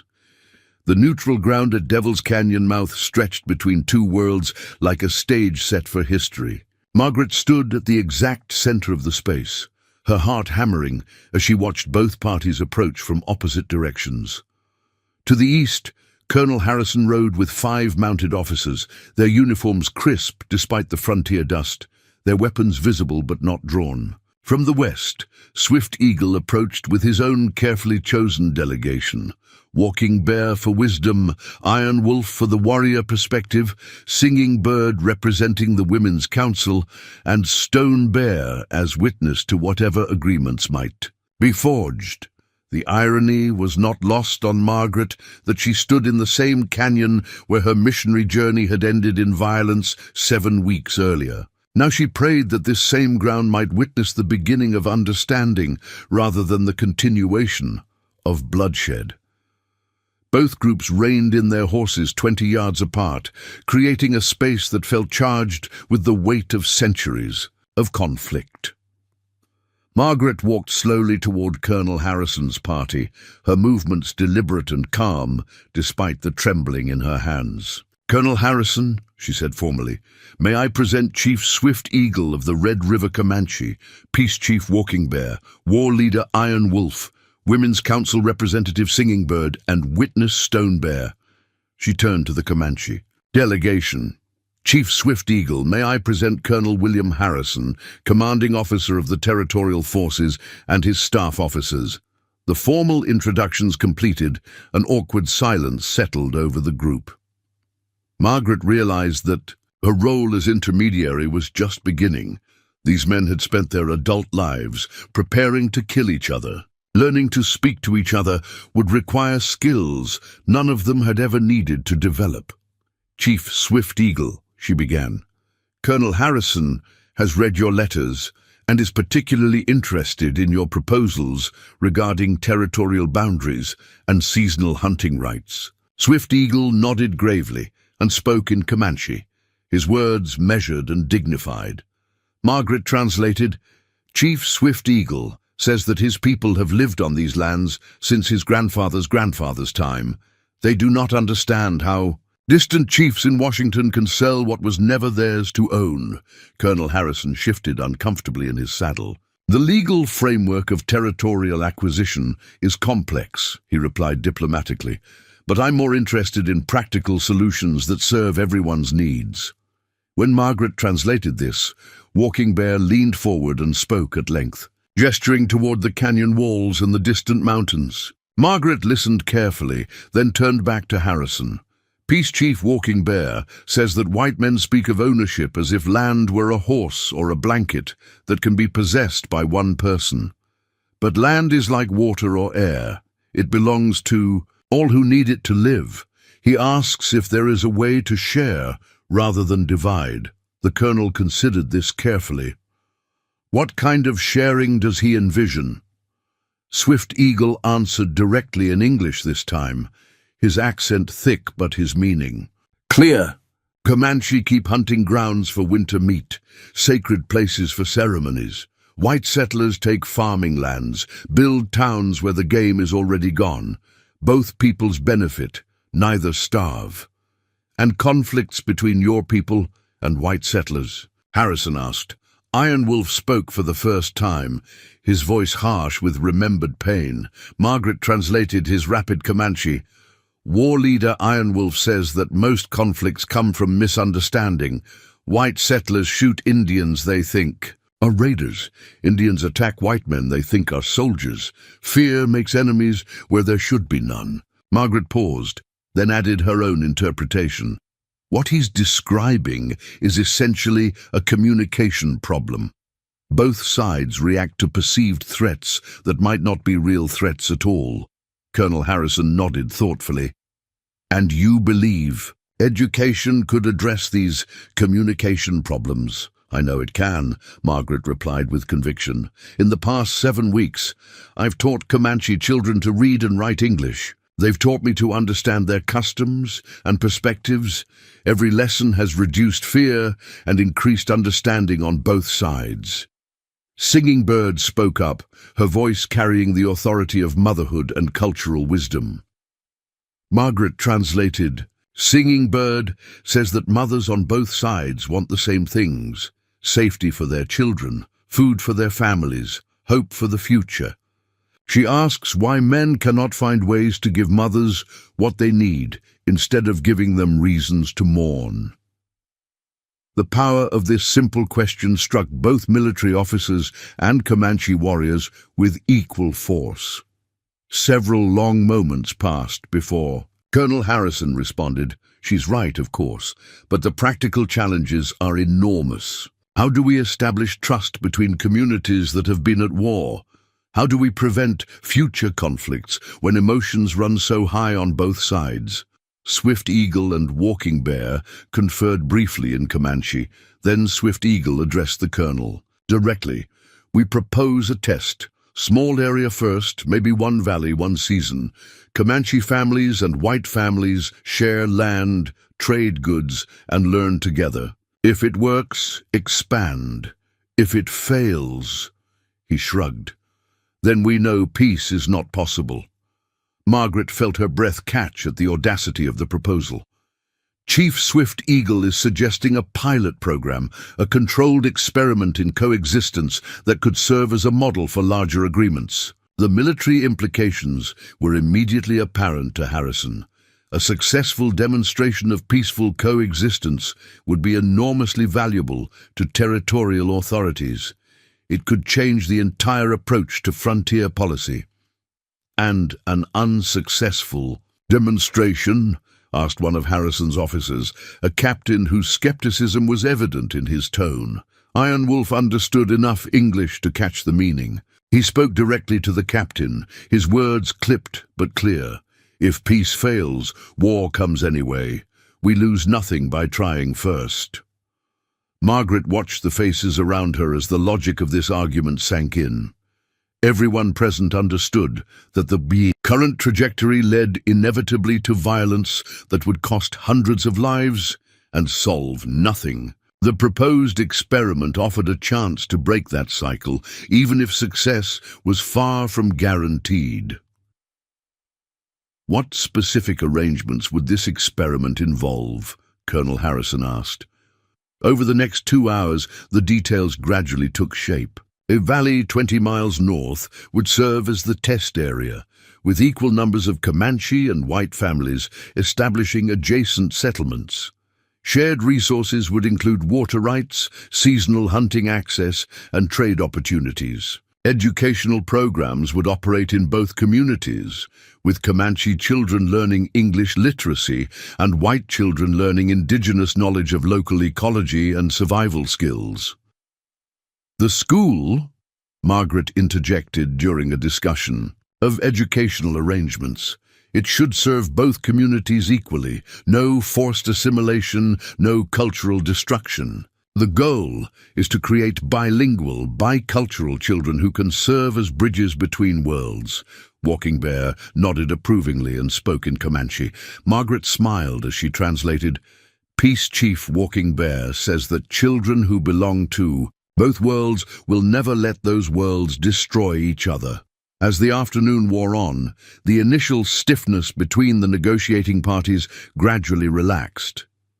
Margaret found herself facilitating not just translation, but genuine communication, watching suspicions slowly give way to cautious respect. When Stonebear offered jerky to Colonel Harrison's men, and when the colonel shared water from his canteen with the Comanche delegation, she realized that symbolic barriers were beginning to fall.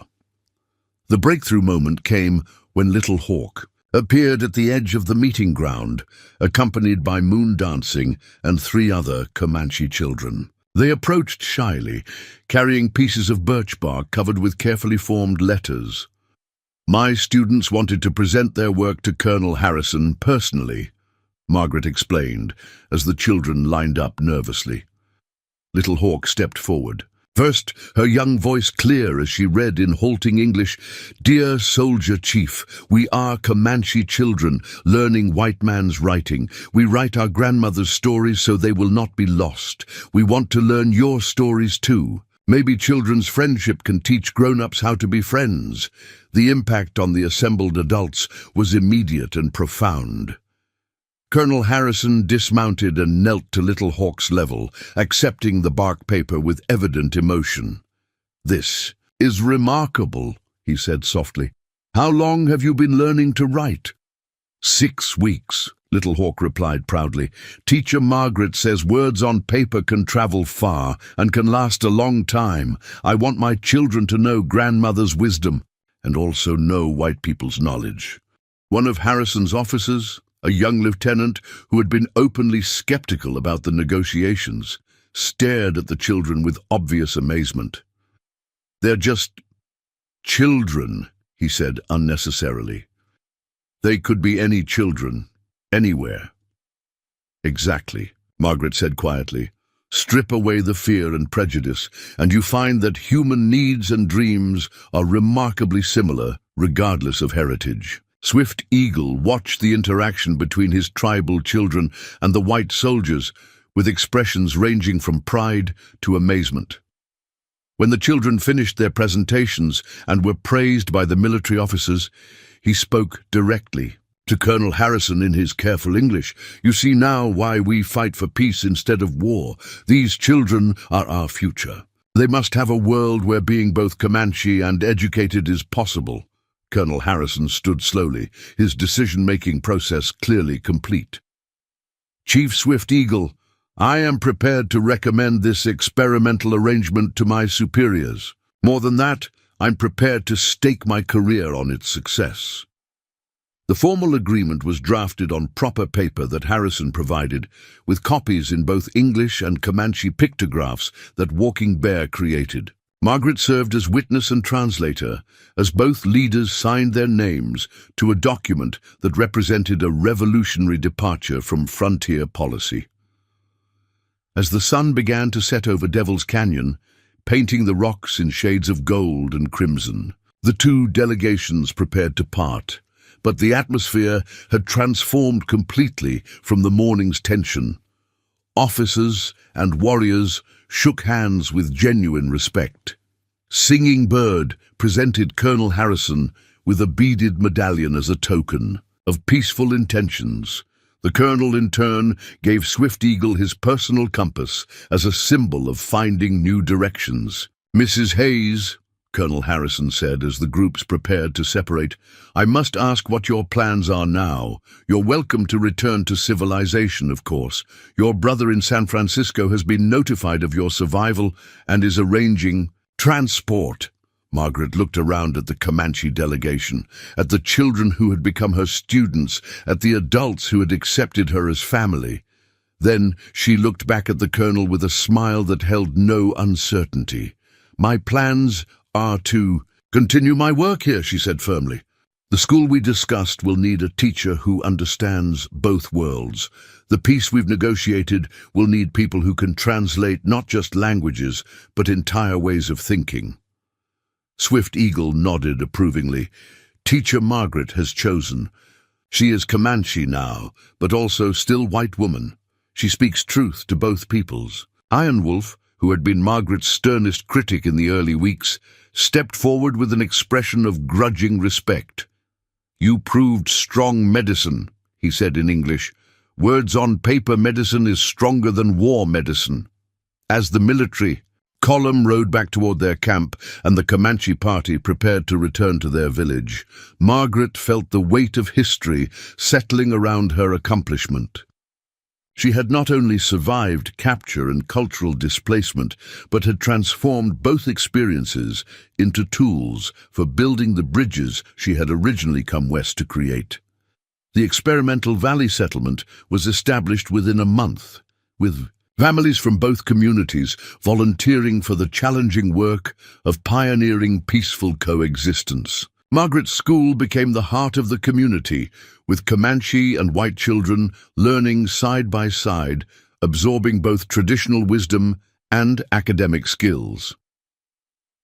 The success of the project attracted attention from Washington, leading to congressional hearings where Margaret testified about the potential for peaceful frontier development. Her written accounts of Comanche culture, based on her intimate knowledge of their society, influenced federal policy for decades and helped preserve traditions that might otherwise have been lost. Little Hawk grew up to become the first Comanche woman to graduate from a territorial university, returning to serve as a translator and cultural ambassador between worlds. Moondancing's son became a renowned physician who combined traditional healing methods with modern medical knowledge.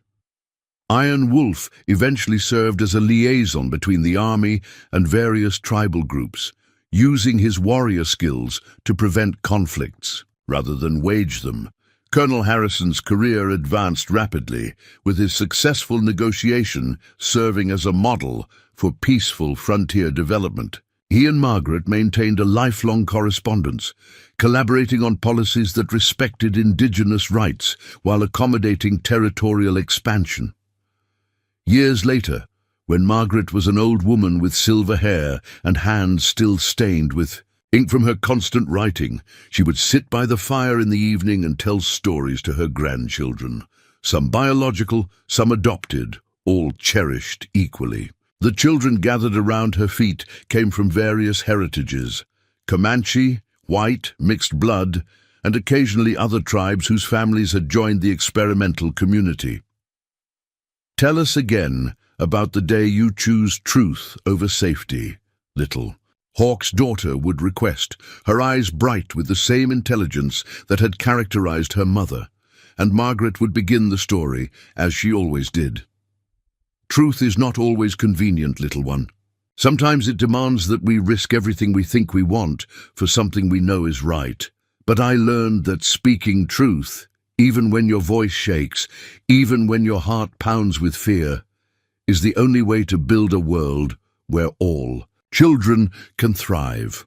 The experimental valley had grown into a thriving community of nearly 1,000 souls, representing a dozen different cultural backgrounds, united by shared commitment to understanding rather than conquest. Margaret's school had expanded into a regional center of learning, famous throughout the territory for producing graduates who could navigate multiple worlds with confidence and dignity.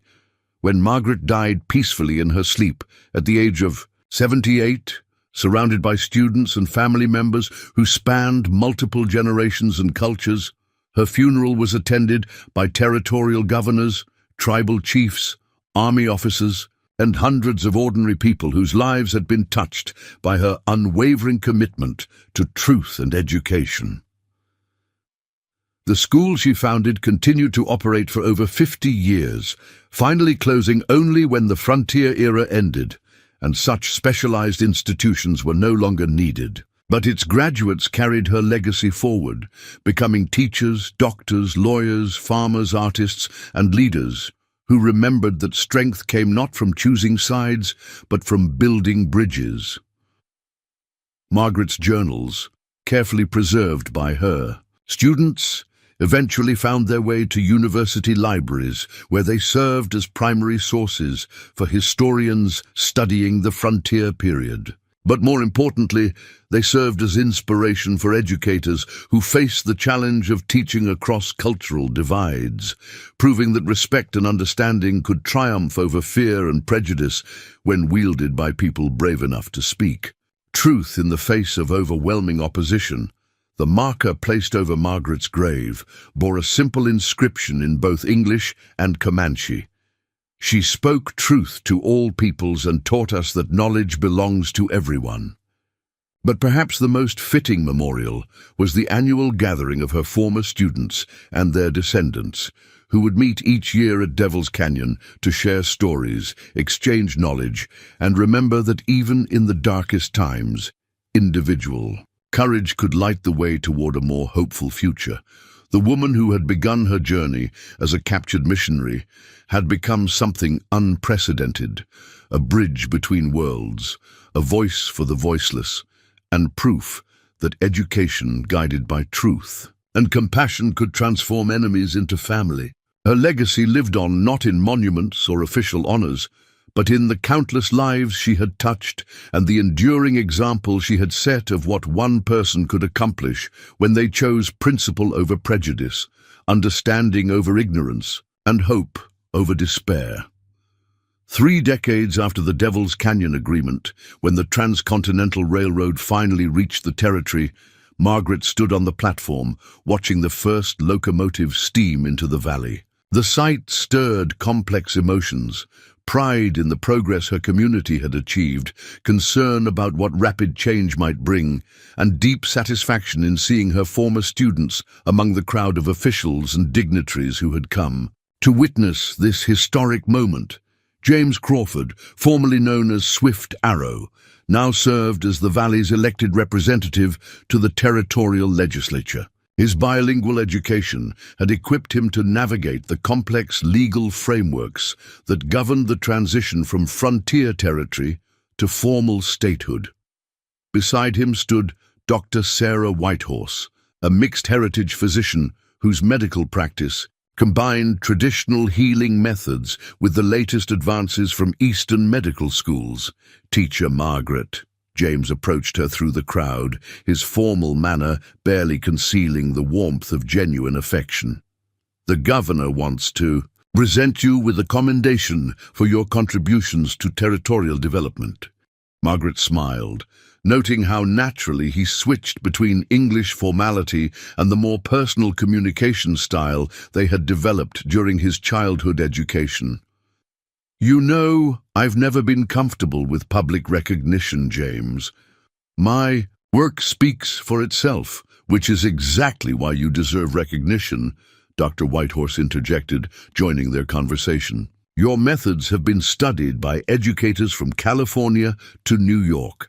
The Harvard Educational Review published 3 articles about your integrated curriculum approach. The recognition was gratifying, but Margaret's attention was drawn to a more significant sight: clusters of children from various backgrounds playing together near the train platform. Their easy interactions, a testament to how thoroughly normalized cultural integration had become in their community. These third-generation students barely noticed the ethnic differences that had once seemed insurmountable to their grandparents. Later that evening, as the excitement of the railroad's arrival settled into quiet reflection, Margaret found herself in her study, surrounded by decades of accumulated correspondence. Letters from former students who had become teachers, doctors, lawyers, and community leaders across the expanding territory. Reports from other experimental communities that had adopted variations of her educational model. Academic papers analyzing the sociological implications of successful cultural integration. One letter received just the previous week particularly moved her. It came from Rebecca Thompson, a white woman who had married into a Navajo family and was establishing a similar integrated school in Arizona Territory. "Dear Mrs. Hayes, your example has shown us that the conventional wisdom about cultural assimilation is not only wrong, but actively harmful. The children in our community who learn both Apache and English, who study both traditional ecological knowledge and European mathematics, who understand both indigenous spiritual practices and Christian theology, are not confused or conflicted as critics predicted. They are stronger, more adaptable, more capable of solving complex problems than children educated in single-culture environments. Your pioneering work has given us the courage to challenge established assumptions and create something better. Such letters arrived regularly now, as word of the valley's success spread throughout the frontier regions. Margaret had become, almost accidentally, a leading figure in educational reform, though she remained focused on the daily work of teaching. Rather than seeking broader influence, a soft knock on her study door interrupted her reading. "Come in," she called, expecting one of her household members. Instead, Colonel Harrison entered, his hair now completely grey, but his bearing still military straight. He had retired from active service 5 years earlier and had moved to the Valley to serve as Superintendent of Regional Development, overseeing the careful integration of new settlers with established communities. "Working late again, I see," he observed, settling into the chair opposite her desk. "Some things never change." "The correspondence keeps growing," Margaret replied, gesturing at the stacks of letters. "It seems every territory west of the Mississippi wants advice on establishing integrated communities." Harrison nodded thoughtfully. "I've been receiving similar requests from military commanders. The War Department is finally beginning to understand that peaceful coexistence is more cost-effective than continuous warfare." They sat in comfortable silence for a moment. Two old friends who had shared the responsibility of creating something unprecedented. Their friendship had deepened over the years, built on mutual respect and shared commitment to the principles they had fought to establish. "I have news," Harrison said finally. "The President has signed the legislation creating Colorado Territory. Our valley will be one of the founding districts."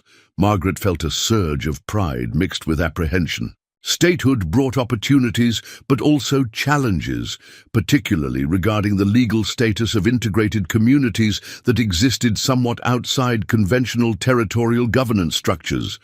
"What does that mean for our special agreements?" she asked. "The territorial constitution includes specific provisions protecting integrated communities and guaranteeing educational autonomy," Harrison replied with satisfaction. "Your former students who are now serving in the territorial government made sure of that." The conversation turned to practical matters: how statehood would affect land rights, educational funding, and the legal framework that had allowed their experiment to flourish. But Margaret's mind drifted to larger questions about legacy and continuity. "William," she said, using his first name as she did only in private conversation, "do you ever wonder whether what we've built here can survive? The change is coming. The railroad brings opportunities, but it also brings people who may not share our values." Harrison considered her question seriously. "I think the real test isn't whether our specific community survives unchanged, but whether the principles we've demonstrated can be adapted to new circumstances. The children you've educated understand that diversity is a strength rather than a threat. They'll carry that understanding wherever they go." As if summoned by their conversation, voices could be heard from the front of the house. Young people, arriving for the weekly evening discussion group that met in Margaret's parlour. These gatherings had evolved organically from her original literacy classes into forums where community members of all ages explored complex questions about identity, governance, and social change. "Sounds like tonight's discussion is beginning," Harrison observed. "What's the topic?" Margaret smiled. "The ethics of progress." The students wanted to discuss whether technological advancement inevitably requires cultural homogenization, or whether diversity can be preserved while embracing beneficial changes. Sophisticated question for young people to tackle. "They're sophisticated young people," Margaret replied with pride. They've grown up navigating multiple cultural frameworks. They understand complexity in ways that single-culture education rarely produces. As they moved toward the parlor, Margaret reflected on how these evening discussions had become a laboratory for democratic discourse. Young people who might have been enemies in their grandparents' generation now collaborated on addressing the challenges facing their rapidly changing world. The parlor buzzed with animated conversation as nearly 20 young adults debated questions that would have been incomprehensible to previous generations.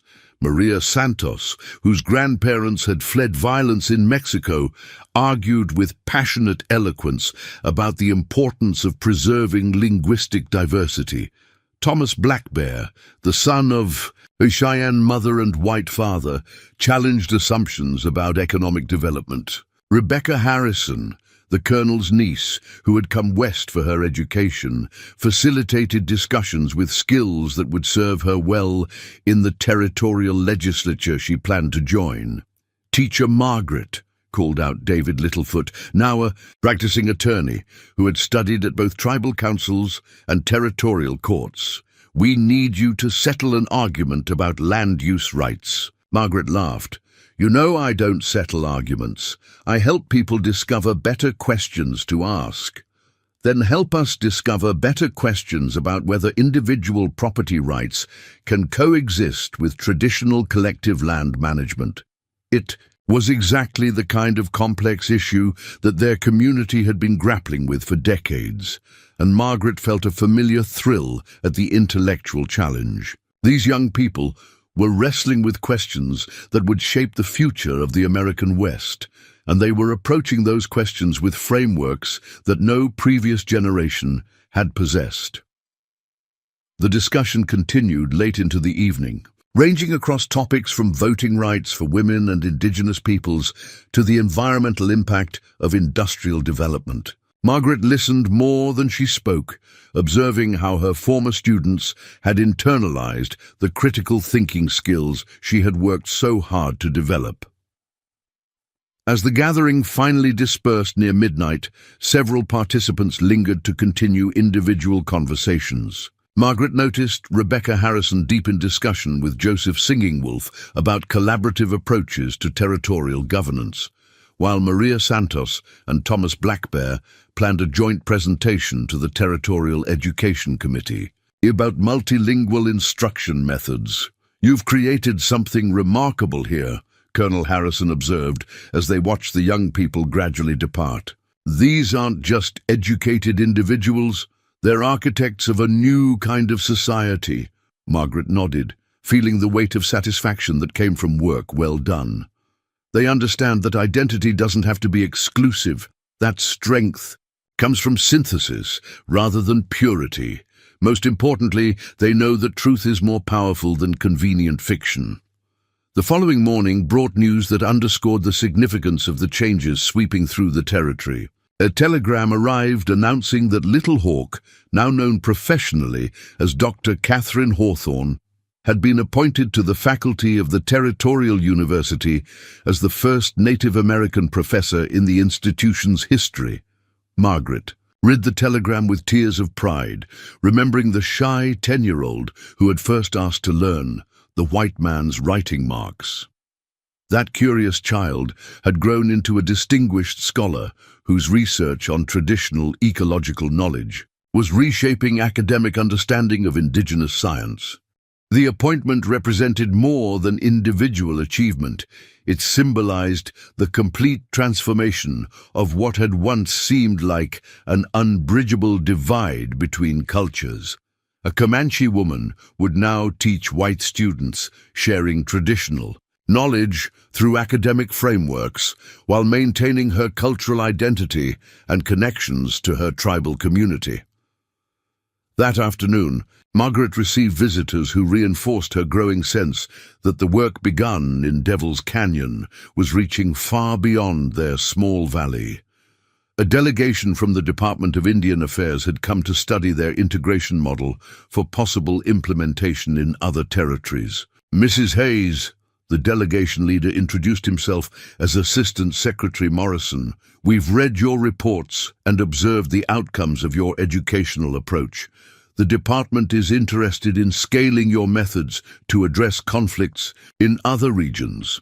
Margaret invited the officials into her study, noting their genuine interest in understanding rather than simply copying her work. "The specific methods matter less than the underlying principles," she began. "Respect for cultural heritage, commitment to bilingual education, emphasis on critical thinking rather than rote learning, and absolute honesty about historical injustices." "That last point concerns some of our administrators," admitted Secretary Morrison. "They worry that acknowledging past wrongs might undermine governmental authority." "In my experience," Margaret replied firmly, "truth-telling enhances rather than undermines legitimate authority. People respect leaders who acknowledge mistakes and work to correct them. They lose faith in institutions that persist in maintaining obvious falsehoods." The conversation continued for several hours, covering everything from curriculum design to community governance structures. Margaret was pleased to discover that the officials had done their homework, asking sophisticated questions about implementation, challenges, and long-term sustainability. As the delegation prepared to depart, Secretary Morrison made an unexpected request. "Would you consider coming to Washington to brief senior administrators about your work? The Secretary believes your insights could influence national policy regarding Western development." Margaret considered the offer carefully. She had always been more interested in practical implementation than policy advocacy, but the opportunity to shape approaches that might affect thousands of communities was compelling. "I'll consider it," she replied finally, "but any policy recommendations would need to respect the autonomy of local communities. What works here might need significant adaptation elsewhere." That evening, as Margaret sat in her garden watching the sunset paint the mountains in brilliant colors, she reflected on the remarkable journey that had brought her from a missionary's wife, seeking to build a single, integrated school, to an influential voice in territorial development policy. The sounds of the community settling into the evening. Routine surrounded her, children playing in multiple languages, adults discussing the day's work, the distant laughter from the tavern where people from various backgrounds shared meals and stories. It was the sound of a society that had learned to weave difference into strength rather than allowing it to become division. Tomorrow will bring new challenges, new opportunities, and new responsibilities. The railroad would continue to bring changes that would test the resilience of everything they had built. Political pressures from distant capitals would require careful navigation. The next generation of students would need preparation for a world that was evolving more rapidly than ever before. But tonight, Margaret felt the deep satisfaction that came from knowing that the principles of truth, respect, and education had proven stronger than the forces of hatred and ignorance that had once seemed insurmountable. The woman who had been captured as a symbol of cultural conflict had become the architect of cultural synthesis, proving that individual courage, guided by unwavering commitment to truth, could indeed transform the world. The decision to travel to Washington came 3 months later, prompted by a crisis that threatened to undermine everything Margaret had spent decades building. Reports reached the valley of a massacre at Wounded Knee, where military forces had killed hundreds of Lakota men, women, and children.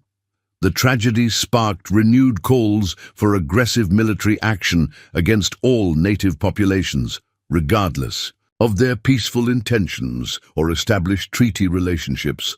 Margaret understood that her voice might carry unique weight in the national debate. As a white woman who had voluntarily chosen to live among indigenous peoples, who had documented their humanity and capabilities with scholarly rigor, she possessed credibility that purely indigenous advocates often lacked in the halls of government. Power.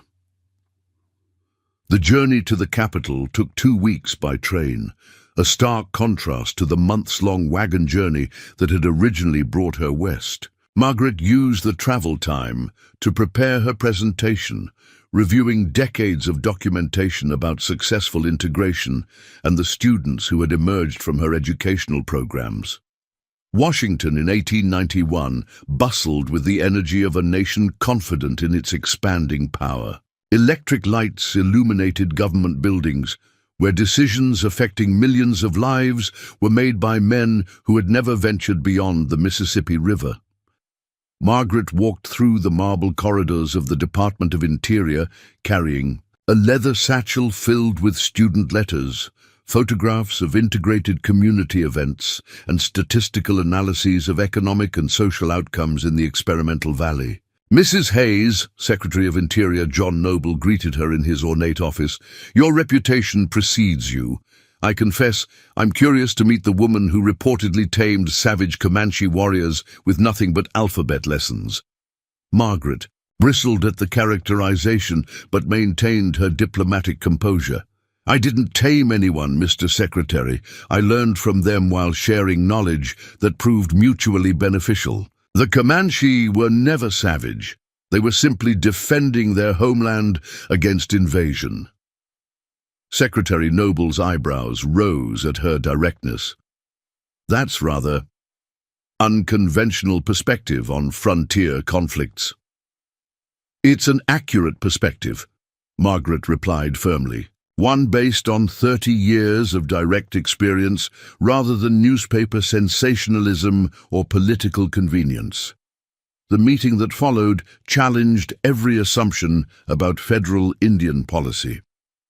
Margaret presented evidence that integrated communities outperformed both segregated white settlements and traditional reservations in virtually every measurable category: economic productivity, educational achievement, crime rates, health outcomes, and social stability. "The children educated in integrated environments show remarkable adaptability," she explained, spreading photographs across the secretary's desk.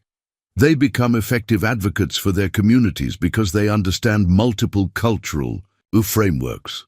They serve as natural diplomats because they've learned to navigate differences rather than fear it." Secretary Noble studied the photographs with growing interest. "These are native children?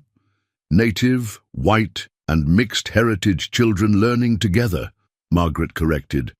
"The girl in the center, Little Hawk, now Dr. Catherine Hawthorne, is conducting research that's revolutionizing agricultural practices throughout the territory. The boy beside her, Thomas Blackbear, serves as a translator for federal court proceedings. The white girl on the left, Rebecca Morrison, has established 3 more integrated schools in neighboring territories." Impressive individual success. "Stories," the secretary acknowledged. "But can such approaches work on a larger scale?" Margaret had anticipated this question. "That depends on whether federal policy supports or undermines local integration efforts. Communities that receive government backing for educational innovation thrive. Those that face bureaucratic obstacles or military interference struggle." She opened her satchel and withdrew a thick folder of correspondence. "I've brought letters from territorial governors, military commanders, federal judges, and business leaders who have worked with graduates of integrated educational programs. They unanimously recommend expanding such approaches." The conversation continued for over 3 hours, ranging across topics from constitutional law to economic development theory. Margaret found herself educating a man who held enormous power over indigenous people's lives, but who had never actually spoken with an Indian person at length. "Your arguments are compelling," Secretary Noble admitted as the meeting concluded. "But implementing such policies would require overriding significant congressional opposition. Many representatives view any approach other than complete assimilation as dangerous appeasement." "Then perhaps," Margaret suggested, "those representatives need education about what actually works versus what merely sounds politically appealing. The secretary laughed despite himself. "You're remarkably direct for a woman seeking governmental favor." "I'm seeking justice, not favor," Margaret corrected, "and I've learned that directness serves truth better than diplomatic evasion." That evening, Margaret attended a reception hosted by the Women's National Indian Association, where she met other advocates working to influence federal policy. The gathering included white reformers, educated indigenous leaders, and mixed heritage, individuals who had navigated between cultures with varying degrees of success. Mrs. Hayes approached a distinguished woman in her 40s. "I'm Sarah Winnemucca Hopkins. I've read about your work in Nevada Territory with great interest." Margaret recognized the name immediately. Sarah Winnemucca Hopkins was a northern Paiute woman who had served as interpreter and advocate for her people, writing extensively about the need for educational reform and humane treatment of indigenous populations. "Your autobiography influenced my thinking about educational approaches," Margaret replied warmly.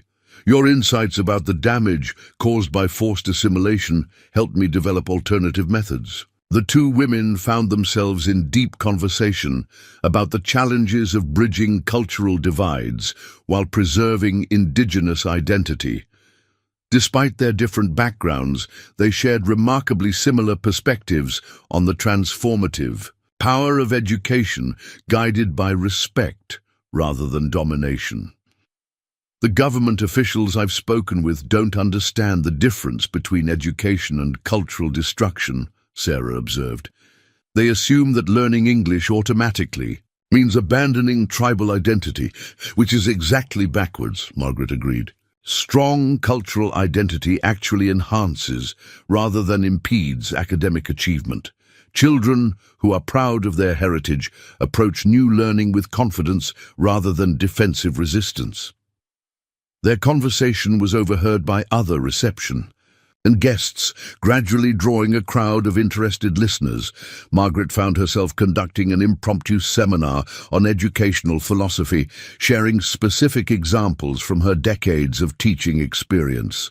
"The key insight," she explained to the assembled group, "is that cultural knowledge and academic skills are complementary rather than competitive. A child who learns traditional ecological observation methods becomes better at scientific inquiry, not worse.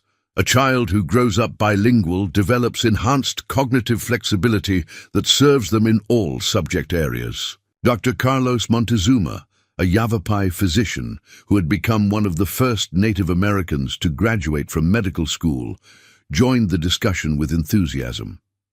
"Mrs. Hayes speaks from practical experience that many educational theorists lack. I've seen too many bright children destroyed by boarding schools that tried to eliminate their cultural identity as the price of academic advancement." The evening's discussions continued until nearly midnight, with participants sharing experiences, debating approaches, and developing strategies for influencing federal policy.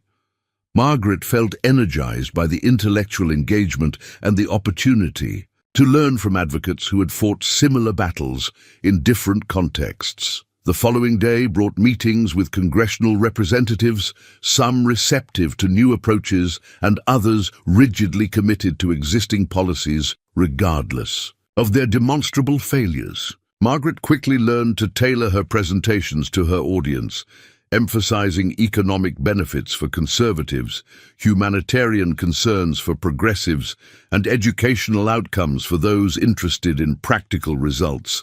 Congressman Bradley, she addressed a particularly skeptical representative from Massachusetts. "Your own state prides itself on educational innovation.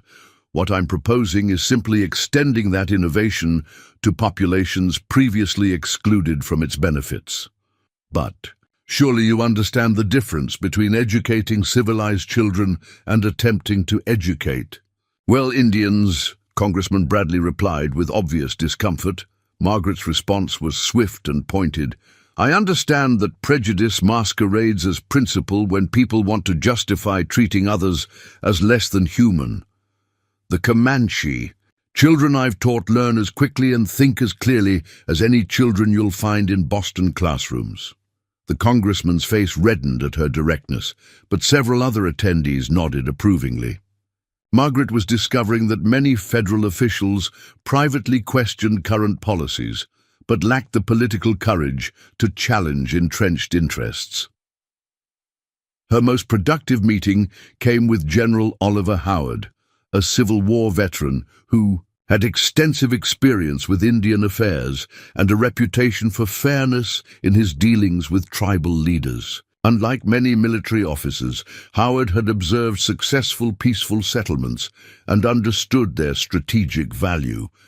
"Mrs. Hayes," the general began, "I've read Colonel Harrison's reports about your work with great interest. His success in negotiating peaceful resolutions to potential conflicts has not gone unnoticed by military leadership." Margaret settled into her chair, sensing an opportunity for substantive discussion. "General Howard, I've learned that most conflicts arise from misunderstanding rather than irreconcilable differences. When people can communicate effectively, they usually discover shared interests. Explain how this applies to current tensions in other territories," Howard requested. Margaret outlined specific strategies for de-escalating conflicts through education and cultural exchange. She described how young people trained in multiple cultural frameworks could serve as interpreters and mediators, how integrated communities could provide models for peaceful coexistence, and how respect for indigenous knowledge could benefit all settlers. "The tragedy at Wounded Knee occurred partly because of communication failures," she argued. "If military commanders had access to cultural interpreters who understood both sides, if tribal leaders had advocates who could navigate federal bureaucracy, if children from both communities learned together and built relationships that transcended ethnic boundaries, such catastrophes might be prevented." General Howard listened intently, occasionally asking detailed questions about implementation challenges and resource requirements. His military mind appreciated concrete strategies and measurable outcomes rather than abstract moral arguments. "Your approach appeals to me because it's practical," he acknowledged.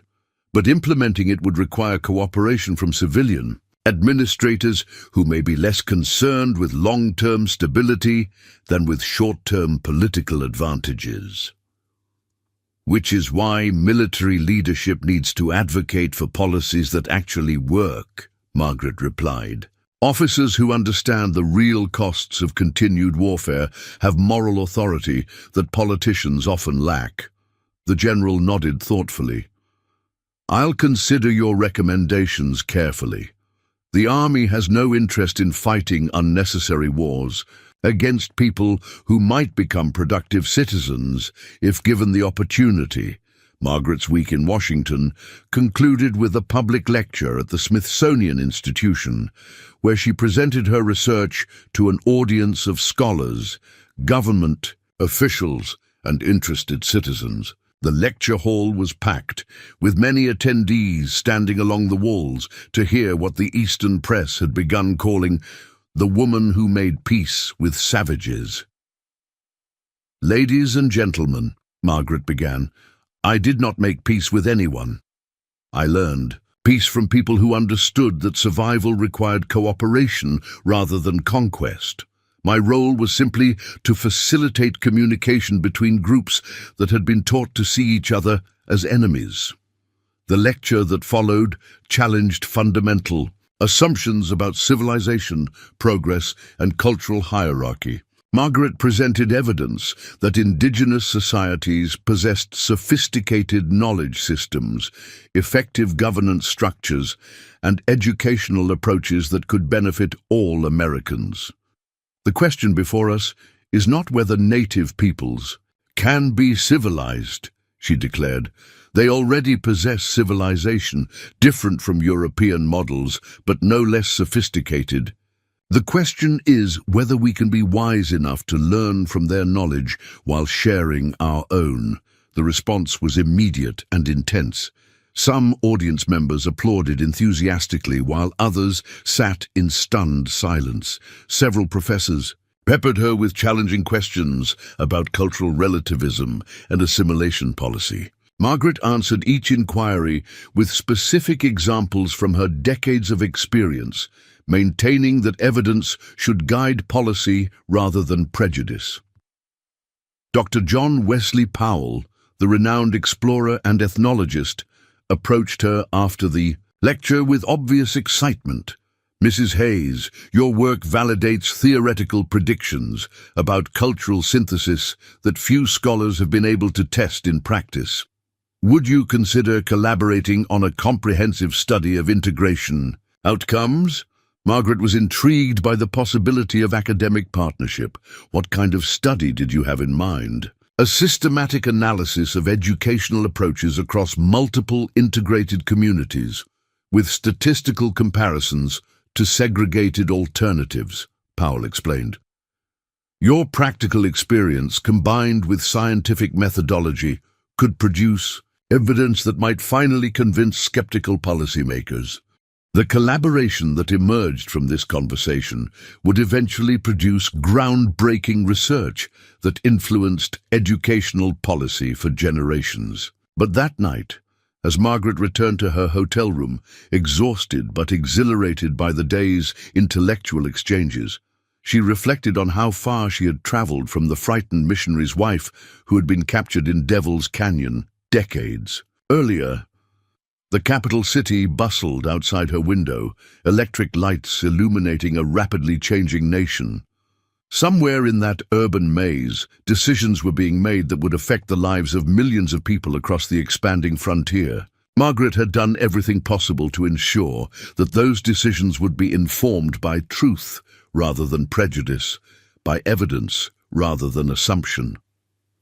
Tomorrow she will begin the long journey back to the valley that had become her true home, carrying with her commitments from federal officials to support expanded integration programs and funding for educational research. More importantly, she carried the knowledge that truth-telling in the corridors of power could be as transformative as truth-telling in frontier classrooms.